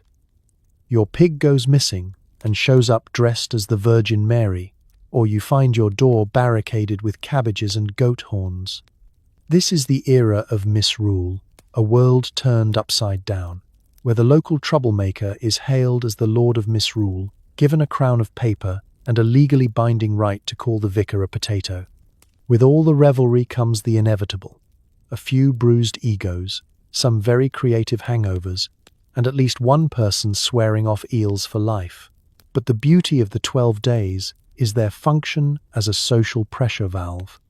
After months of darkness, hunger, and back-breaking labor, everyone gets to let loose. secure in the knowledge that come Epiphany, order will be restored and the jokes will be forgiven. Mostly. And don't forget, this chaos had a purpose.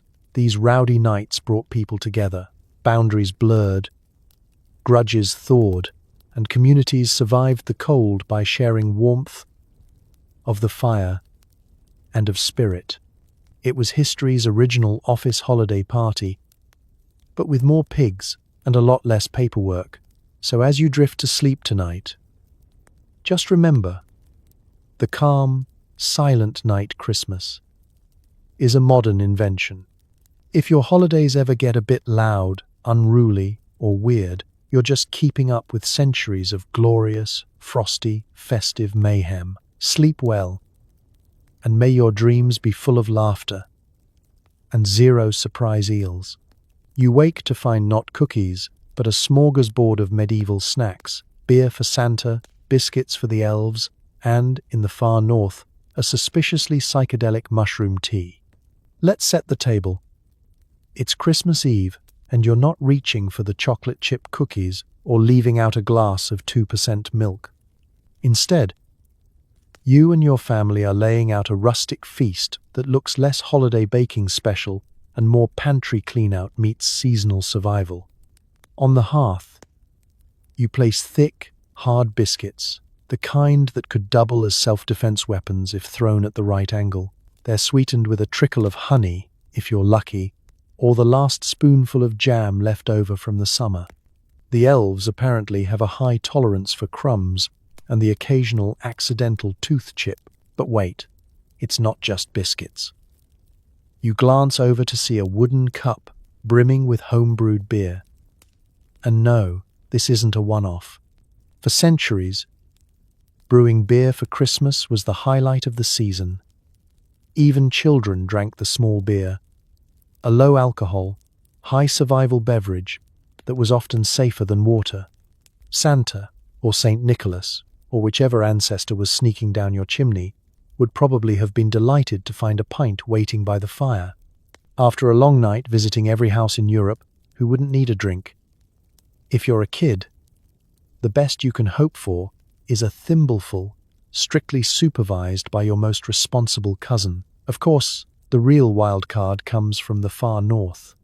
Here, in the snowy wilderness of Lapland and Siberia, you're not just leaving out snacks.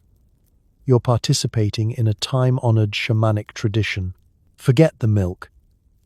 The locals brew a tea from bright red Amanita muscaria mushrooms, the classic fairy tale toadstool with white spots. If the elves seem a little too giggly and the reindeer start leaping a bit higher than usual, you now know why. Shamans, dressed in red and white robes, sound familiar? Would brew up a special holiday potion, drink it, and, if the legends are to be believed, embark on wild midnight journeys.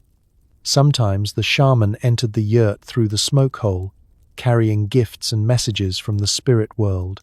The line between magical flight and mushroom hallucination gets a little blurry around the solstice. The snacks themselves were never just snacks. Every treat had a purpose.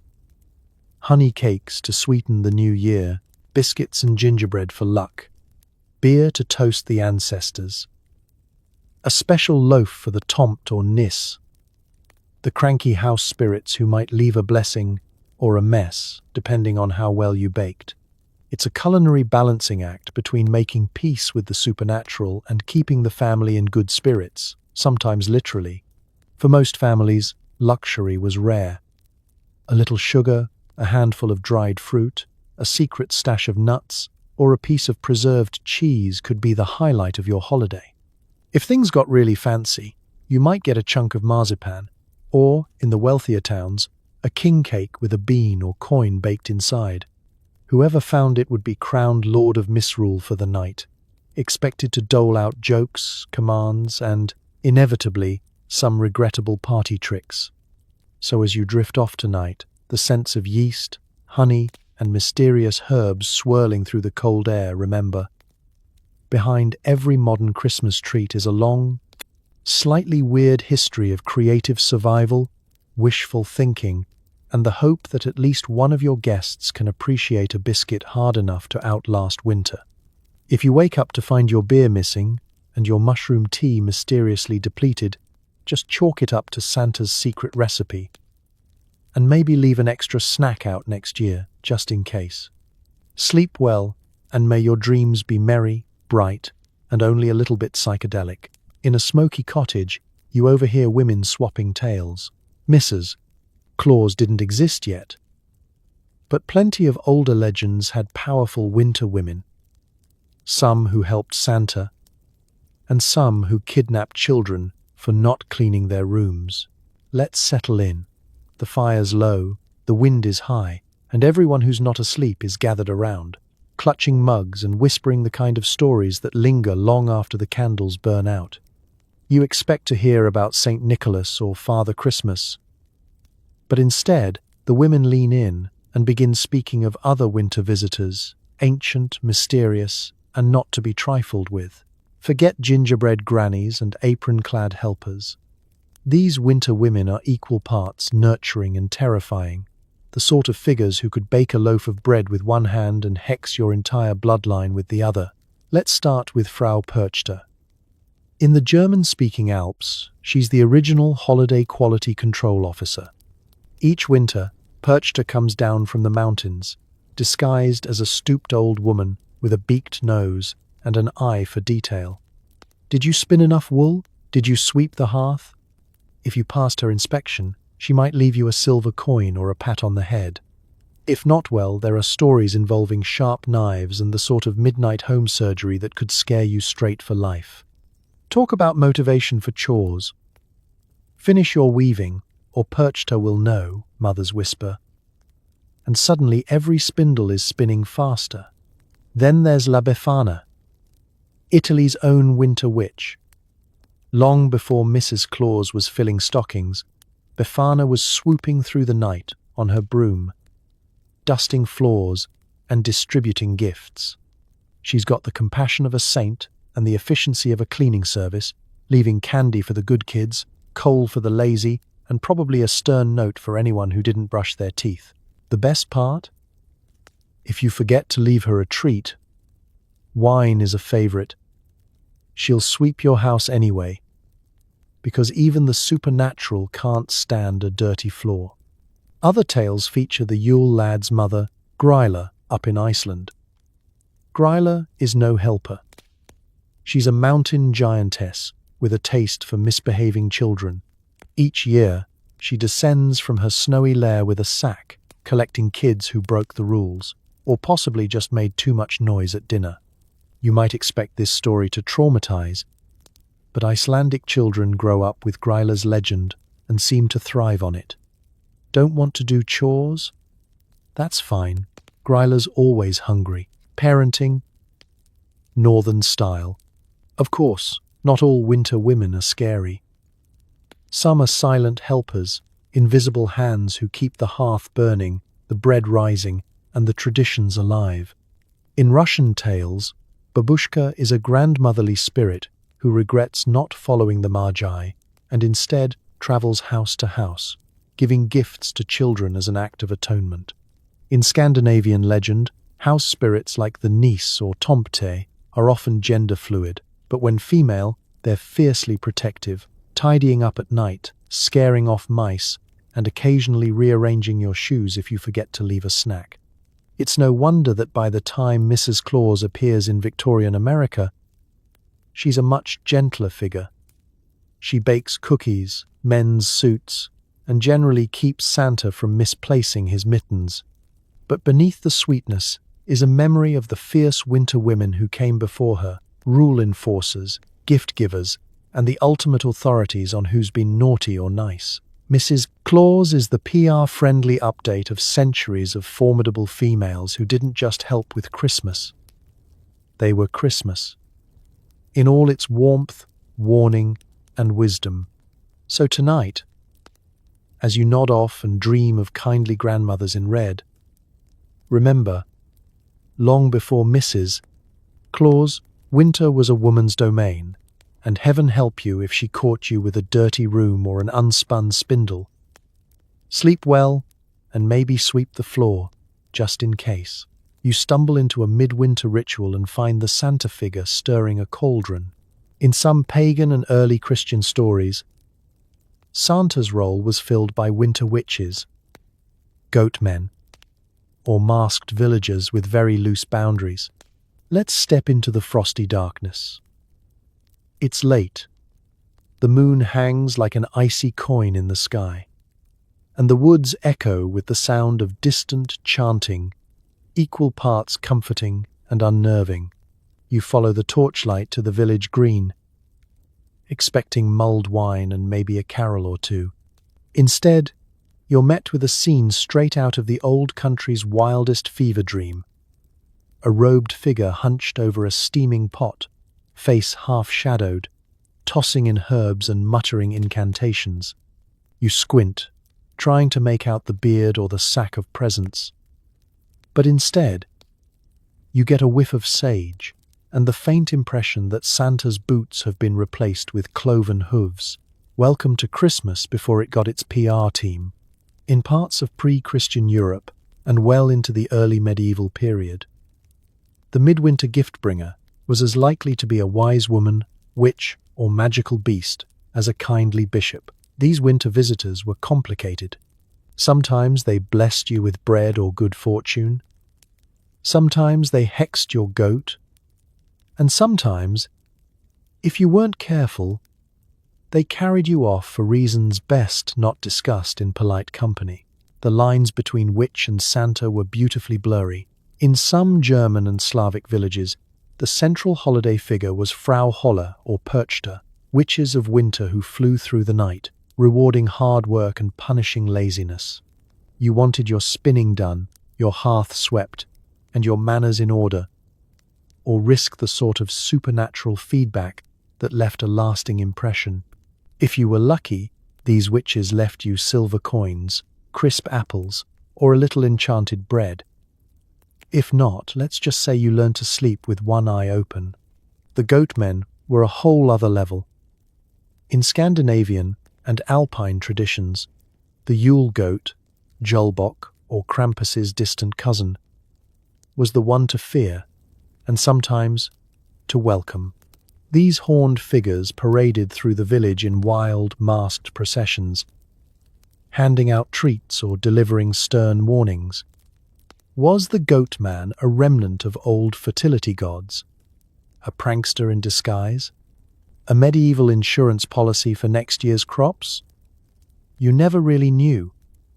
But every year, he or she returned, demanding respect, ale, and a front-row seat by the fire. And if the local Santa wasn't a witch or a goat, it might just be the wild card of the holiday season. A masked villager, decked out in animal skins and bells, roaming from house to house with a sack of, well, surprises. Sometimes the mask hid the identity of a generous neighbor. Sometimes it was a sanctioned outlet for the community's most chaotic energies. An ancient version of what happens at the Yule ritual stays at the Yule ritual. Social boundaries dissolved in the cold, and the holiday became a liminal time when anyone could be the gift giver, or the gift taker, or just the one stirring the pot. It's no accident that Santa's red robes and magical feats echo the old winter witches and shamans. Before the bishop's mitre and the Coca-Cola branding, there were cauldrons, runes, and a profound respect for the magic of winter survival. The gift-bringer was never just a jolly guest. He or she was the keeper of traditions, the watcher of hearths, the enforcer of rules both spoken and unspoken. Cross them at your peril. So tonight, as you picture Santa dropping off presents with a wink, spare a thought for the witches, goatmen, and masked mischief-makers who paved the way. If you hear cackling outside or smell sage and something vaguely smoky, don't be alarmed. It's just Christmas, old school, messy, magical, and never entirely safe. Sleep well and maybe leave a little extra bread by the fire. You never know who's stirring the cauldron this year. You're falling asleep to a carol that sounds suspiciously like a threat. Turns out, Many old Christmas songs were less about comfort and more about warning you not to get out of bed. Or else, let's set the scene. You're curled up under a lumpy wool blanket, the wind moaning at the window, when your mother starts humming a tune. The melody is sweet enough, but the words, not so much. Sleep, little child, and do not peep. If you wake, the goblins will creep. That's right. Medieval carols weren't written to soothe your soul. They were composed by parents desperate for a silent night and not above using psychological warfare to get it. It's not just a few songs either. For centuries, Christmas music was a mixed bag of theological lessons, existential dread, and seasonal advice. Take the German Sankt Nikolaus ist ein guter Mann. Saint Nicholas is a good man. The first verses promise treats for the virtuous, but by the second stanza, the message turns. Naughty children are promised a visit from Knecht Ruprecht, aka Santa's terrifying assistant, who will either leave you a switch or take you away in his sack. Good luck falling asleep to that. In Spain, children once sang Campana sobre Campana, a lovely melody about bells ringing in Bethlehem. But in rural villages, a local verse was added. If you leave your bed at night, the little man with the bell will take you away. In Italy, La Befana songs offered a similar deal. If you're good, you'll wake to sweets. If not, expect coal or a broomstick with your name on it. In the Netherlands, carols about Sinterklaas explicitly remind kids to stay quiet. Keep still. Don't complain, or Black Peter will come tonight. Nothing says Christmas like a thinly veiled threat wrapped in a catchy chorus. Even the English Here We Come a Wassailing, which sounds cheerful now, originally included verses about spirits and misfortune visiting those who didn't show proper hospitality. Give us our figgy pudding, or your year will be cursed. Not exactly radio-friendly, but effective in getting a refill on the snacks. Of course, these weren't just random lyrics. In an age when stories were told by the fire and bedtime was a dangerous liminal space between safe and who knows what's out there, music was a tool for survival. Parents needed kids to stay put after dark, not wander outside where wolves, spirits, or, worse, nosy neighbors might be lurking. A lullaby wasn't just a melody. It was a contract. Sleep, behave, or the Christmas bogeyman will know. Sometimes these scary songs weren't for children at all. Adults sang them too, as reminders that the holiday season was a time of thin boundaries and uncertain fortune. Even the joyful God rest ye merry, gentleman, has roots in warning. Let nothing you dismay, because everyone needed reminding that the world outside was harsh, and only through community, order, and a little healthy fear did you make it to spring.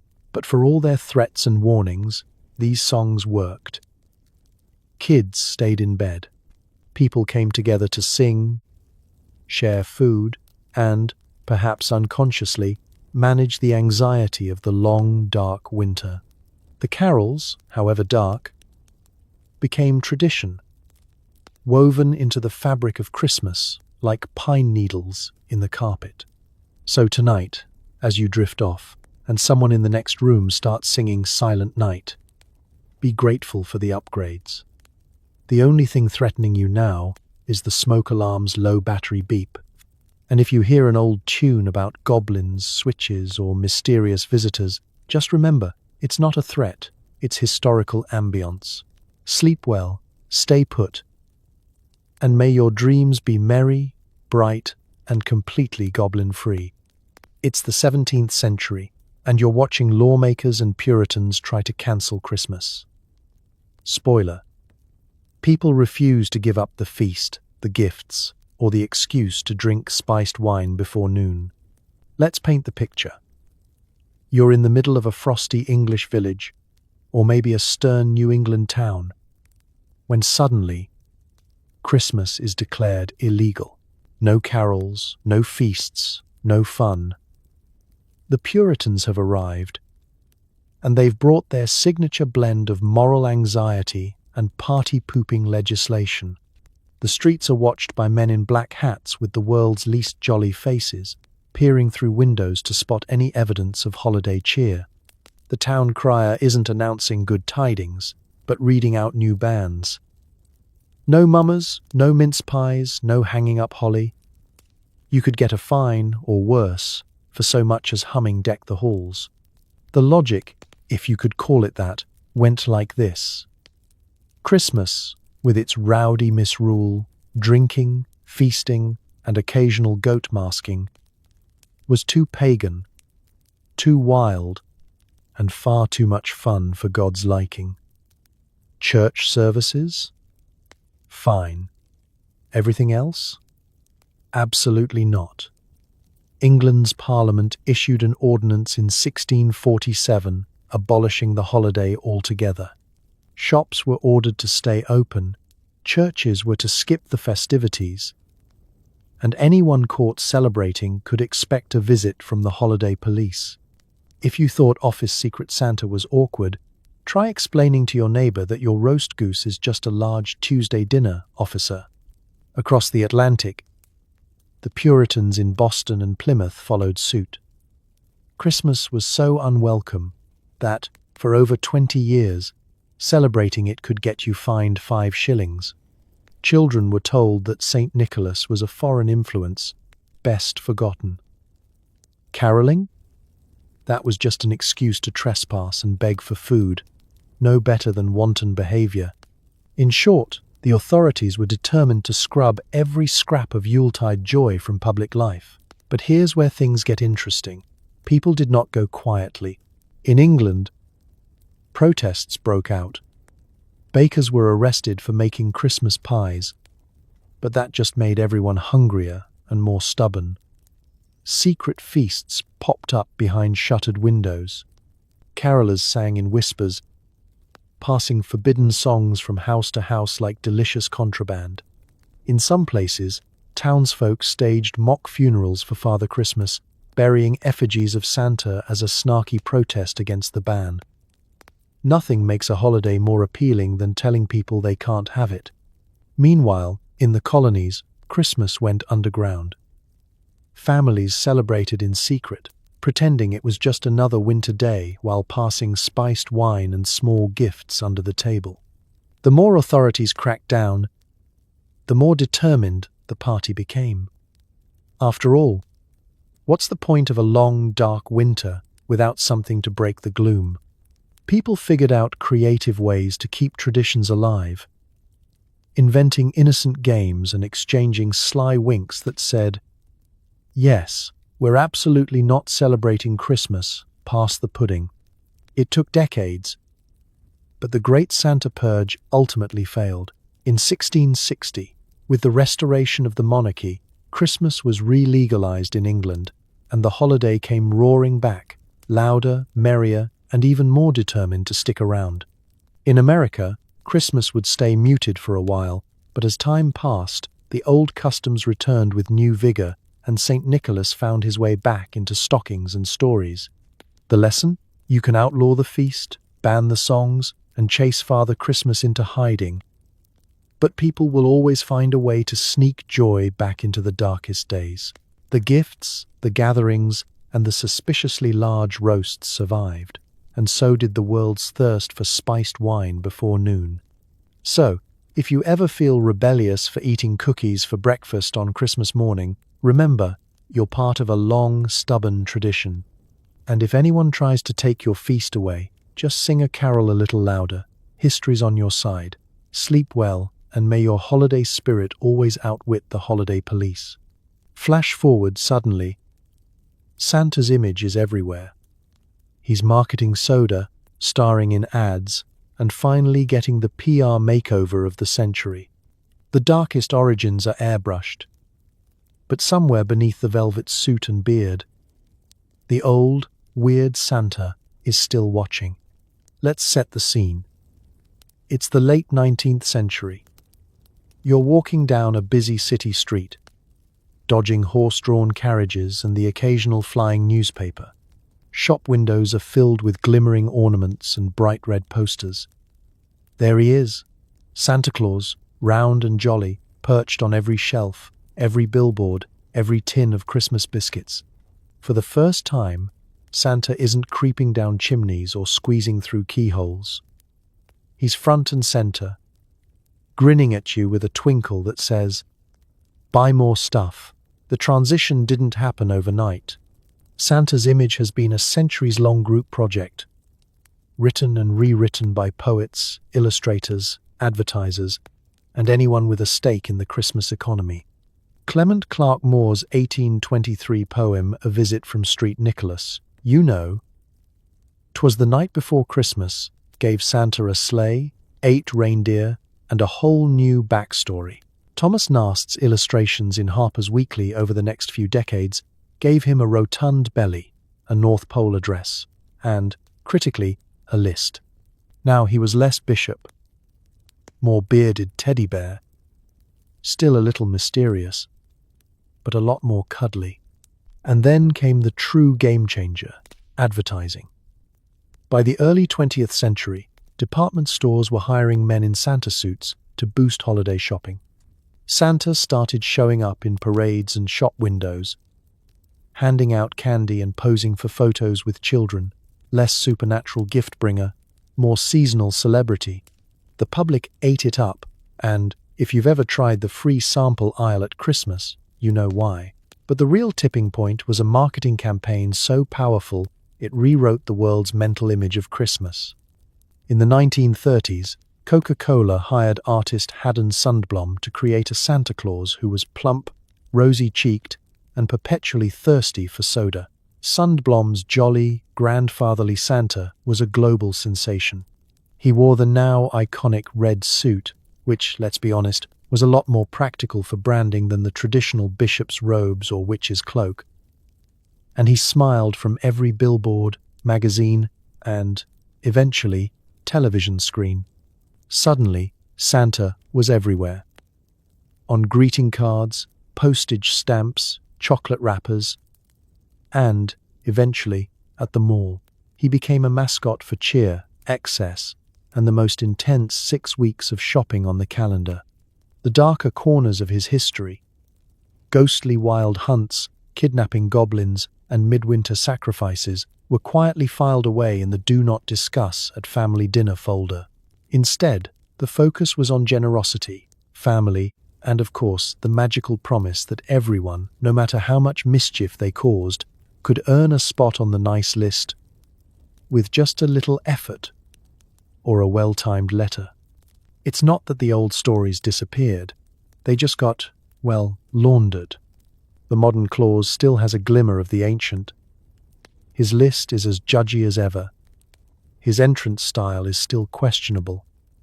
And his home is just as inaccessible as the castles of old. But now he comes with brand partnerships, seasonal merchandise, and the unspoken understanding that, as long as you buy the cookies, he'll bring the magic. So tonight, as you see Santa beaming from a soda can or waving from a parade float, remember, behind the velvet, the jingling bells, and the ho-ho-ho, there's a patchwork of centuries, old myths, half-forgotten rituals, and just a touch of seasonal weirdness. Santa may be corporate now, but the wild magic of his origins still peeks out. If you know where to look, sleep well and don't let the marketing elves bite.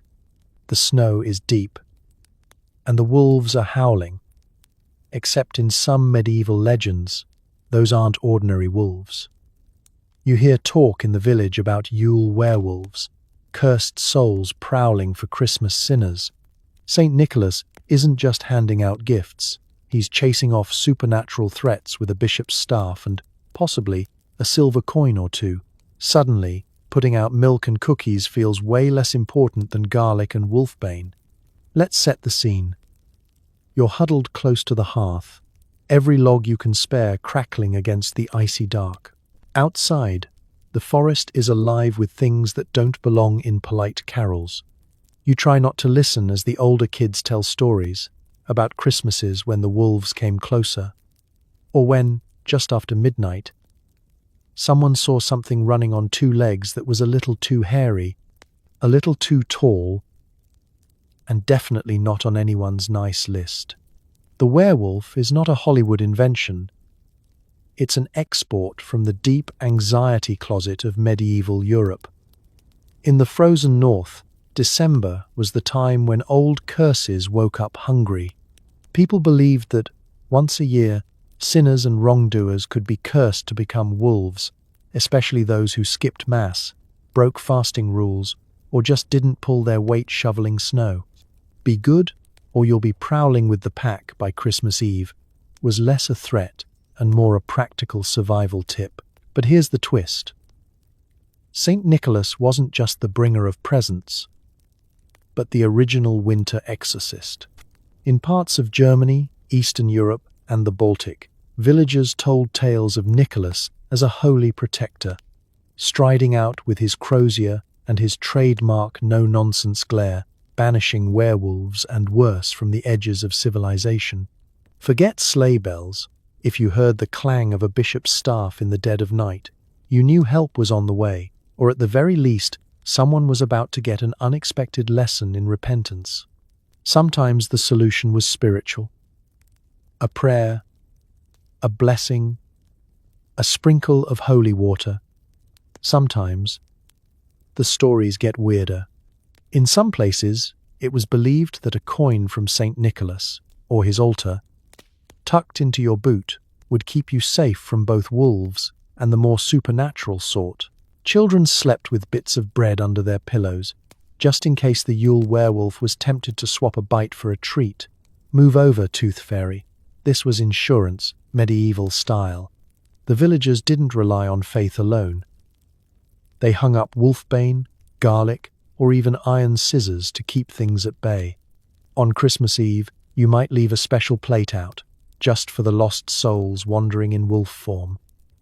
Give them food, said the oldest tales, and maybe they'll pass your house by. The stakes were real. A bad winter could wipe out a village, and stories about supernatural predators made an otherwise random tragedy seem, well, slightly less random. The wildest part? Some versions of the legend flipped the script entirely.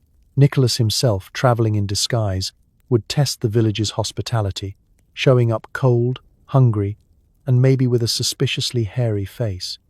Only the truly generous, the ones willing to share their best bread or open their doors to a stranger, would get his blessing and avoid a long winter of weird noises at the door.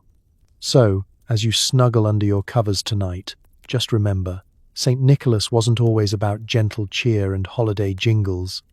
Sometimes, he was your last defense against the darkness, holy water in one hand, wolf-fighting staff in the other, and the world's most intimidating glare for anyone caught breaking the rules.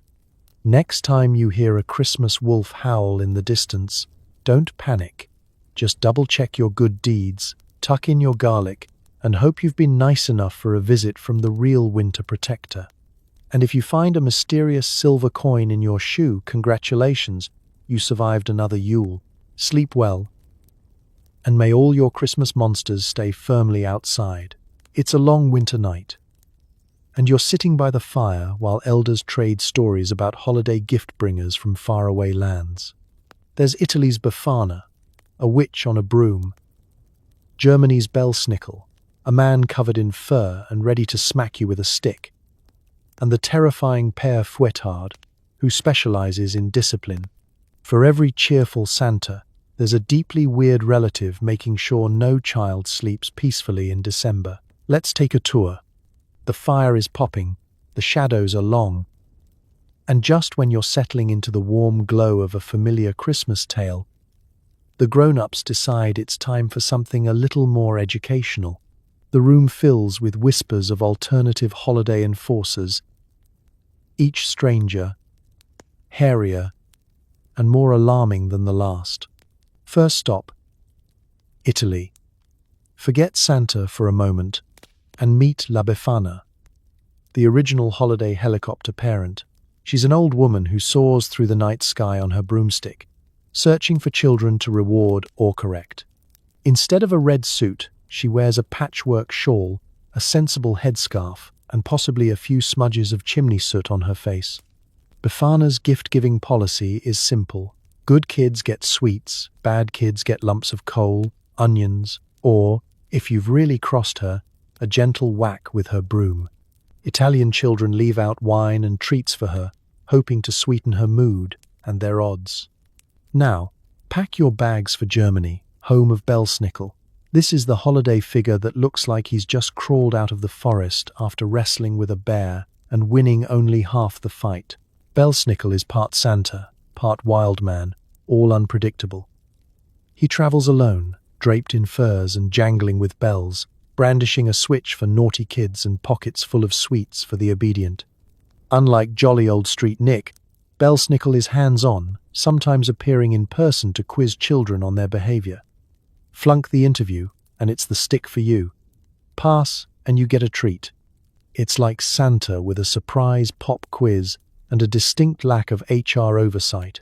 But perhaps the crown for most nightmare-inducing cousin goes to Père Fouettard of France and Belgium. His name literally means Father Whipper. Picture a dark-robed man with a wild beard, often smeared with soot or, depending on the legend, something far less hygienic. He accompanies Street Nicholas, lurking just behind the main act, ready to dole out discipline. If you've misbehaved, he's there to deliver a warning, a spanking, or, in some stories, a trip to his sack, not the one full of toys.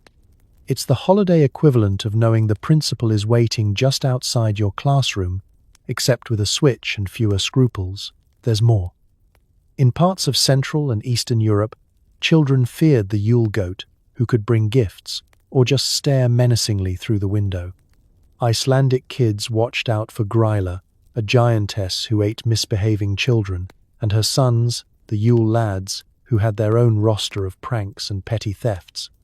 Russia has Ded Moroz, Grandfather Frost, who brings presents but is sometimes joined by his granddaughter Snegurochka, a lovely companion unless you're allergic to unsolicited singing and surprise blizzards.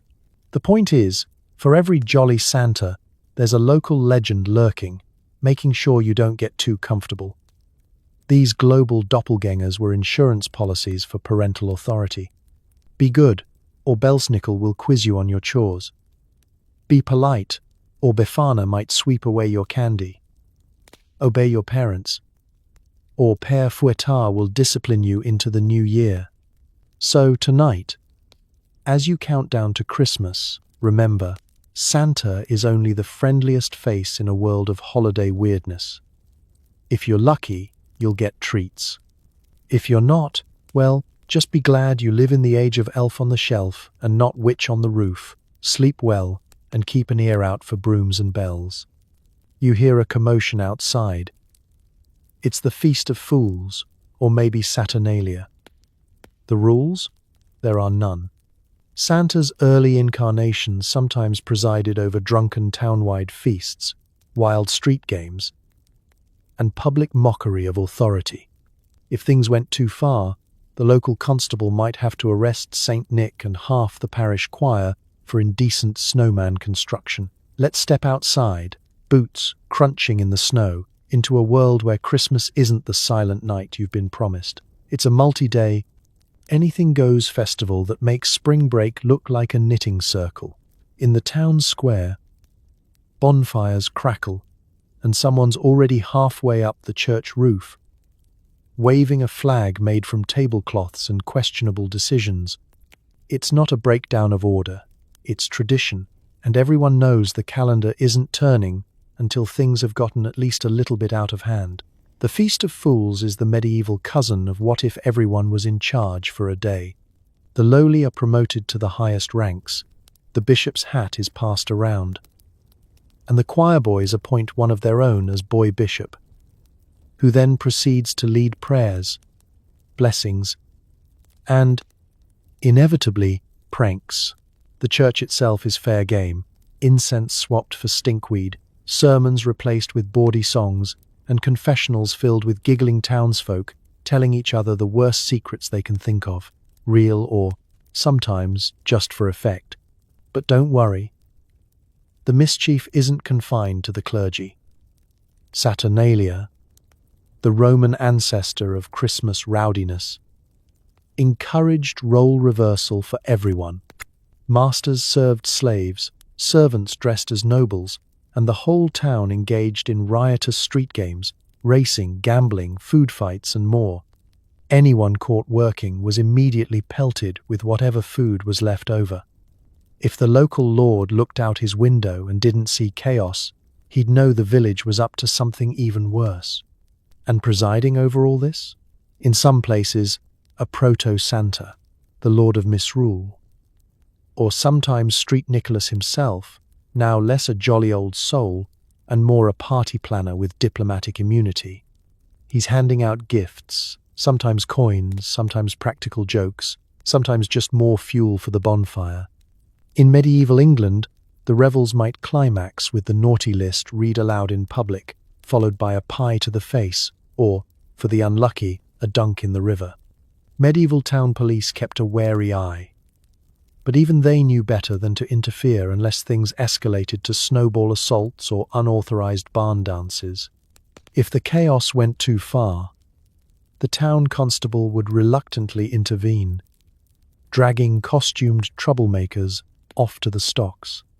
There are real records of priests and singers arrested for cross-dressing in church, local sants fined for immodest mummery, and at least one instance of the village pig being knighted before being roasted for supper. The next morning, the whole community would wake up hungover, hoarse, and ready to blame the Lord of Misrule for everything that went wrong or right. Food and drink flowed like there was no tomorrow, because, honestly, in those days, you never knew. People competed to see who could eat the most pudding, drink the most ale, or build the world's most structurally questionable snowman. It was a time to let loose, mock the powerful, and, just for a little while, laugh in the face of darkness. So as you drift off, listening for the ghostly echoes of riotous laughter and clattering tankards, remember, beneath every modern Christmas party is a long, glorious history of sanctioned mayhem. If you ever feel guilty for having too much fun, just picture Saint Nick, beard powdered with flour, robe askew, leading a conga line of monks, peasants, and very confused police through the snow. Sleep well, and may your dreams be merry, bright, and only mildly unlawful. You're scratching out a note, but it's not a wish list. It's a desperate medieval prayer asking Street Nicholas to spare your village from famine, plague, or taxes. Before kids mailed letters to the North Pole, families invoked Nicholas as a supernatural fixer for real-world disasters, hoping for miracles instead of PlayStations. Sometimes, the only thing in your stocking was hope, and a nervous plea for less locusts this year. Let's settle in for a moment. The room is dim, the fire a sullen glow, and the only paper in the house is a precious scrap rescued from last year's salt shipment. You dip a quill in ink, homemade, and very much not guaranteed to come out of your fingers before Easter, and begin your missive. Dear Street Nicholas, please send grain, spare us the fever, and if possible, convince the tax collector to move to a sunnier climate. This isn't the sort of thing you read out loud in class, but in the medieval world, miracles require a little paperwork, even if it's mostly between you and the saints. Unlike today's glitter-covered letters, complete with crayon illustrations and urgent requests for the latest toy, the original letters to Santa were a mix of holy plea, humble brag, and the occasional subtle threat. We've been very good this year, except for Cousin Henrik, who you can ignore. Please, just enough rain for the barley, and maybe a new pair of shoes if you're feeling generous. Sometimes, families would write out their needs, roll them up, and tuck them behind icons, slip them under the church altar, or even nail them to the parish door in the hope that Street Nicholas, patron of children, sailors, and people with difficult neighbors, was making the rounds. And if you didn't have paper, no problem. People prayed out loud, chanted their requests during midnight processions, or recited rhymed verses as they left offerings by the hearth. The message was clear: help us survive the winter, help us pass the harvest, help us make it through another year without having to eat the family goat. Nicholas, for his part, was a very busy saint. In medieval stories, he doesn't just hand out toys. He rescues sailors from storms, delivers food during famine, miraculously provides dowries for penniless girls, and, on especially impressive nights, revives children who met unfortunate ends at the butcher's shop. For every wild miracle, there are dozens of smaller stories. Someone found a lost cow, a sick child recovered. The mill started working again after months of mysterious failures. In the absence of Amazon, you had to trust in the next best thing. A saint who seemed to specialize in last-minute deliveries. Of course, the system wasn't always reliable. Sometimes you woke up to find nothing at all, a hard winter, a missed prayer, or just a reminder that saints, like Santa, can't be everywhere at once. Other times, your petition worked in ways you didn't expect. Maybe your field was spared, but your boots had mysterious new holes. Maybe the locusts skipped your village, but only because the neighbor set his barn on fire as a distraction. It wasn't all grim. The act of writing, praying, or reciting your wishes was an act of hope. It bound families together, gave communities something to focus on beyond their worries, and filled the coldest months with a sense that, somehow, someone out there was listening. Over time, as life grew slightly less perilous and the postal service got its act together, these prayers transformed into the familiar lists. Dear Santa, I've been good. Please send. But the heart of it remained. A letter, a wish, and the belief that kindness and hope can work a little magic, even on the hardest winter nights.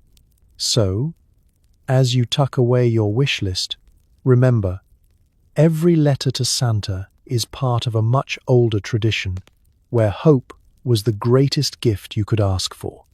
Sleep well, and may your petitions, however small, find their way to someone who cares. The night drags on, and tales circulate of Nicholas's miraculous deeds. Resurrecting sailors, saving condemned men, multiplying bread loaves, and, on a slow week, cursing greedy landlords. But for every miracle, there's a shadow. Storms, icy roads, and mysterious accidents blamed on the same saint if you'd landed on his bad side. In the medieval mind, Santa could be your savior or your worst winter omen, all depending on how you played the game. Let's set the scene. You're sitting around the fire in a cottage full of nervous hope and drafty corners. The candles burn low, flickering as the wind batters the shutters, and everyone's attention turns to the old woman who claims to remember what happened the year Nicholas got mad. Her tales don't disappoint. Saint Nicholas, they say, could turn disaster into blessing with a glance, or, if displeased, leave you wishing you'd never skipped mass or shorted your neighbor at the flour mill. On good years, he was the guardian of the desperate. The sailor, clinging to a wrecked mast, swears he saw a bishop walking on water, guiding him home. A starving family's larder, empty for weeks, miraculously fills with bread after a late-night prayer. Condemned men await the noose, only to have Nicholas appear in a dream, or even in the flesh, arguing their innocence to the baffled local magistrate. The stories spread, embroidered and exaggerated until everyone has a cousin who was once personally rescued by the saint himself. But here's the catch. In the medieval world, miracles and misfortunes were two sides of the same icy coin. If Nicholas could save, he could also punish. Storms that battered ships or ruined harvests were sometimes whispered to be the saint's warning. That year, the baker who watered down his dough got stuck in the snow for 3 days. and his best cow gave nothing but sour milk until he made amends. Don't cross Nicholas, folks mutter, or you'll be digging yourself out of trouble until Easter. You get the sense that for every loaf multiplied, there's a landlord hiding from mysterious chills in the night. When the taxes rise or the roads ice over before market day, someone always wonders aloud whether the saint is sending a message. Was it the skipped donation? The time you forgot to leave an offering at the altar? The day you borrowed a neighbor's chicken and never gave it back? Nicholas, they say, keeps track. His ledger is cosmic, and the consequences are immediate. The miracles themselves are delightfully practical. Saint Nicholas doesn't go in for flashy fireworks. He's more the type to quietly intervene. A lost ring turns up in the well. A missing ox wanders home. A merchant's fortunes recover just when all seems lost. But he's also a stickler for justice. The legend of the greedy landlord who hoarded grain during famine and found his stores filled with dust. That's pure Nicholas, justice with a little supernatural flair, served cold as the January wind. Parents loved these stories. They were instant crowd control for both kids and adults. Got chores to do?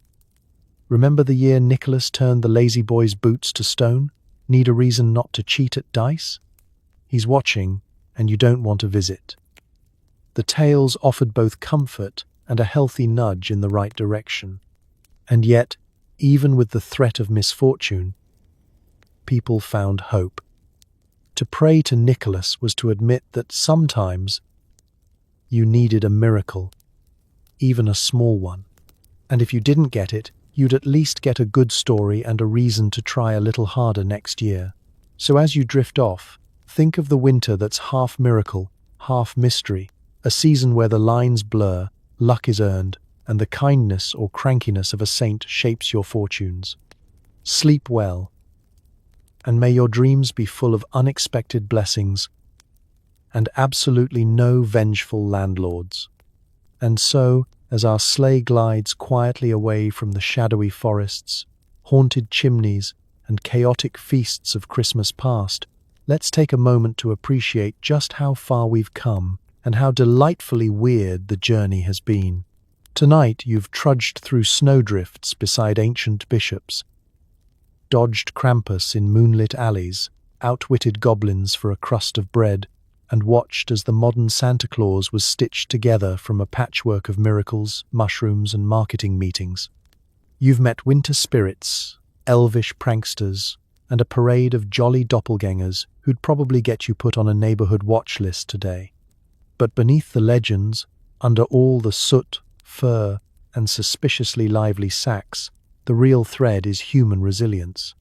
Generation after generation faced down the darkest nights of the year with a blend of fear, laughter, hope, and the urge to leave something, anything, good for the people around them, even if it was just a mysterious gift in a muddy shoe. So tonight, as you tuck yourself in beneath cozy blankets in a house with heating, locked doors, and a total lack of demonic goatmen, maybe send up a quiet thank you to the ancestors who survived endless winters, wild hunts, and the world's first moral panic over unwashed stockings. Be grateful for modern comforts, indoor plumbing, and the simple miracle that your most stressful Christmas guest is probably just Uncle Larry, not a ravenous Christmas werewolf. Because if history teaches us anything, it's that people are stubborn, hopeful, and a little absurd. And that's what keeps the light burning, no matter how dark the night. Sleep well, and may your dreams be free of skeleton parades, rogue elves, and anyone trying to climb down your chimney uninvited. Good night.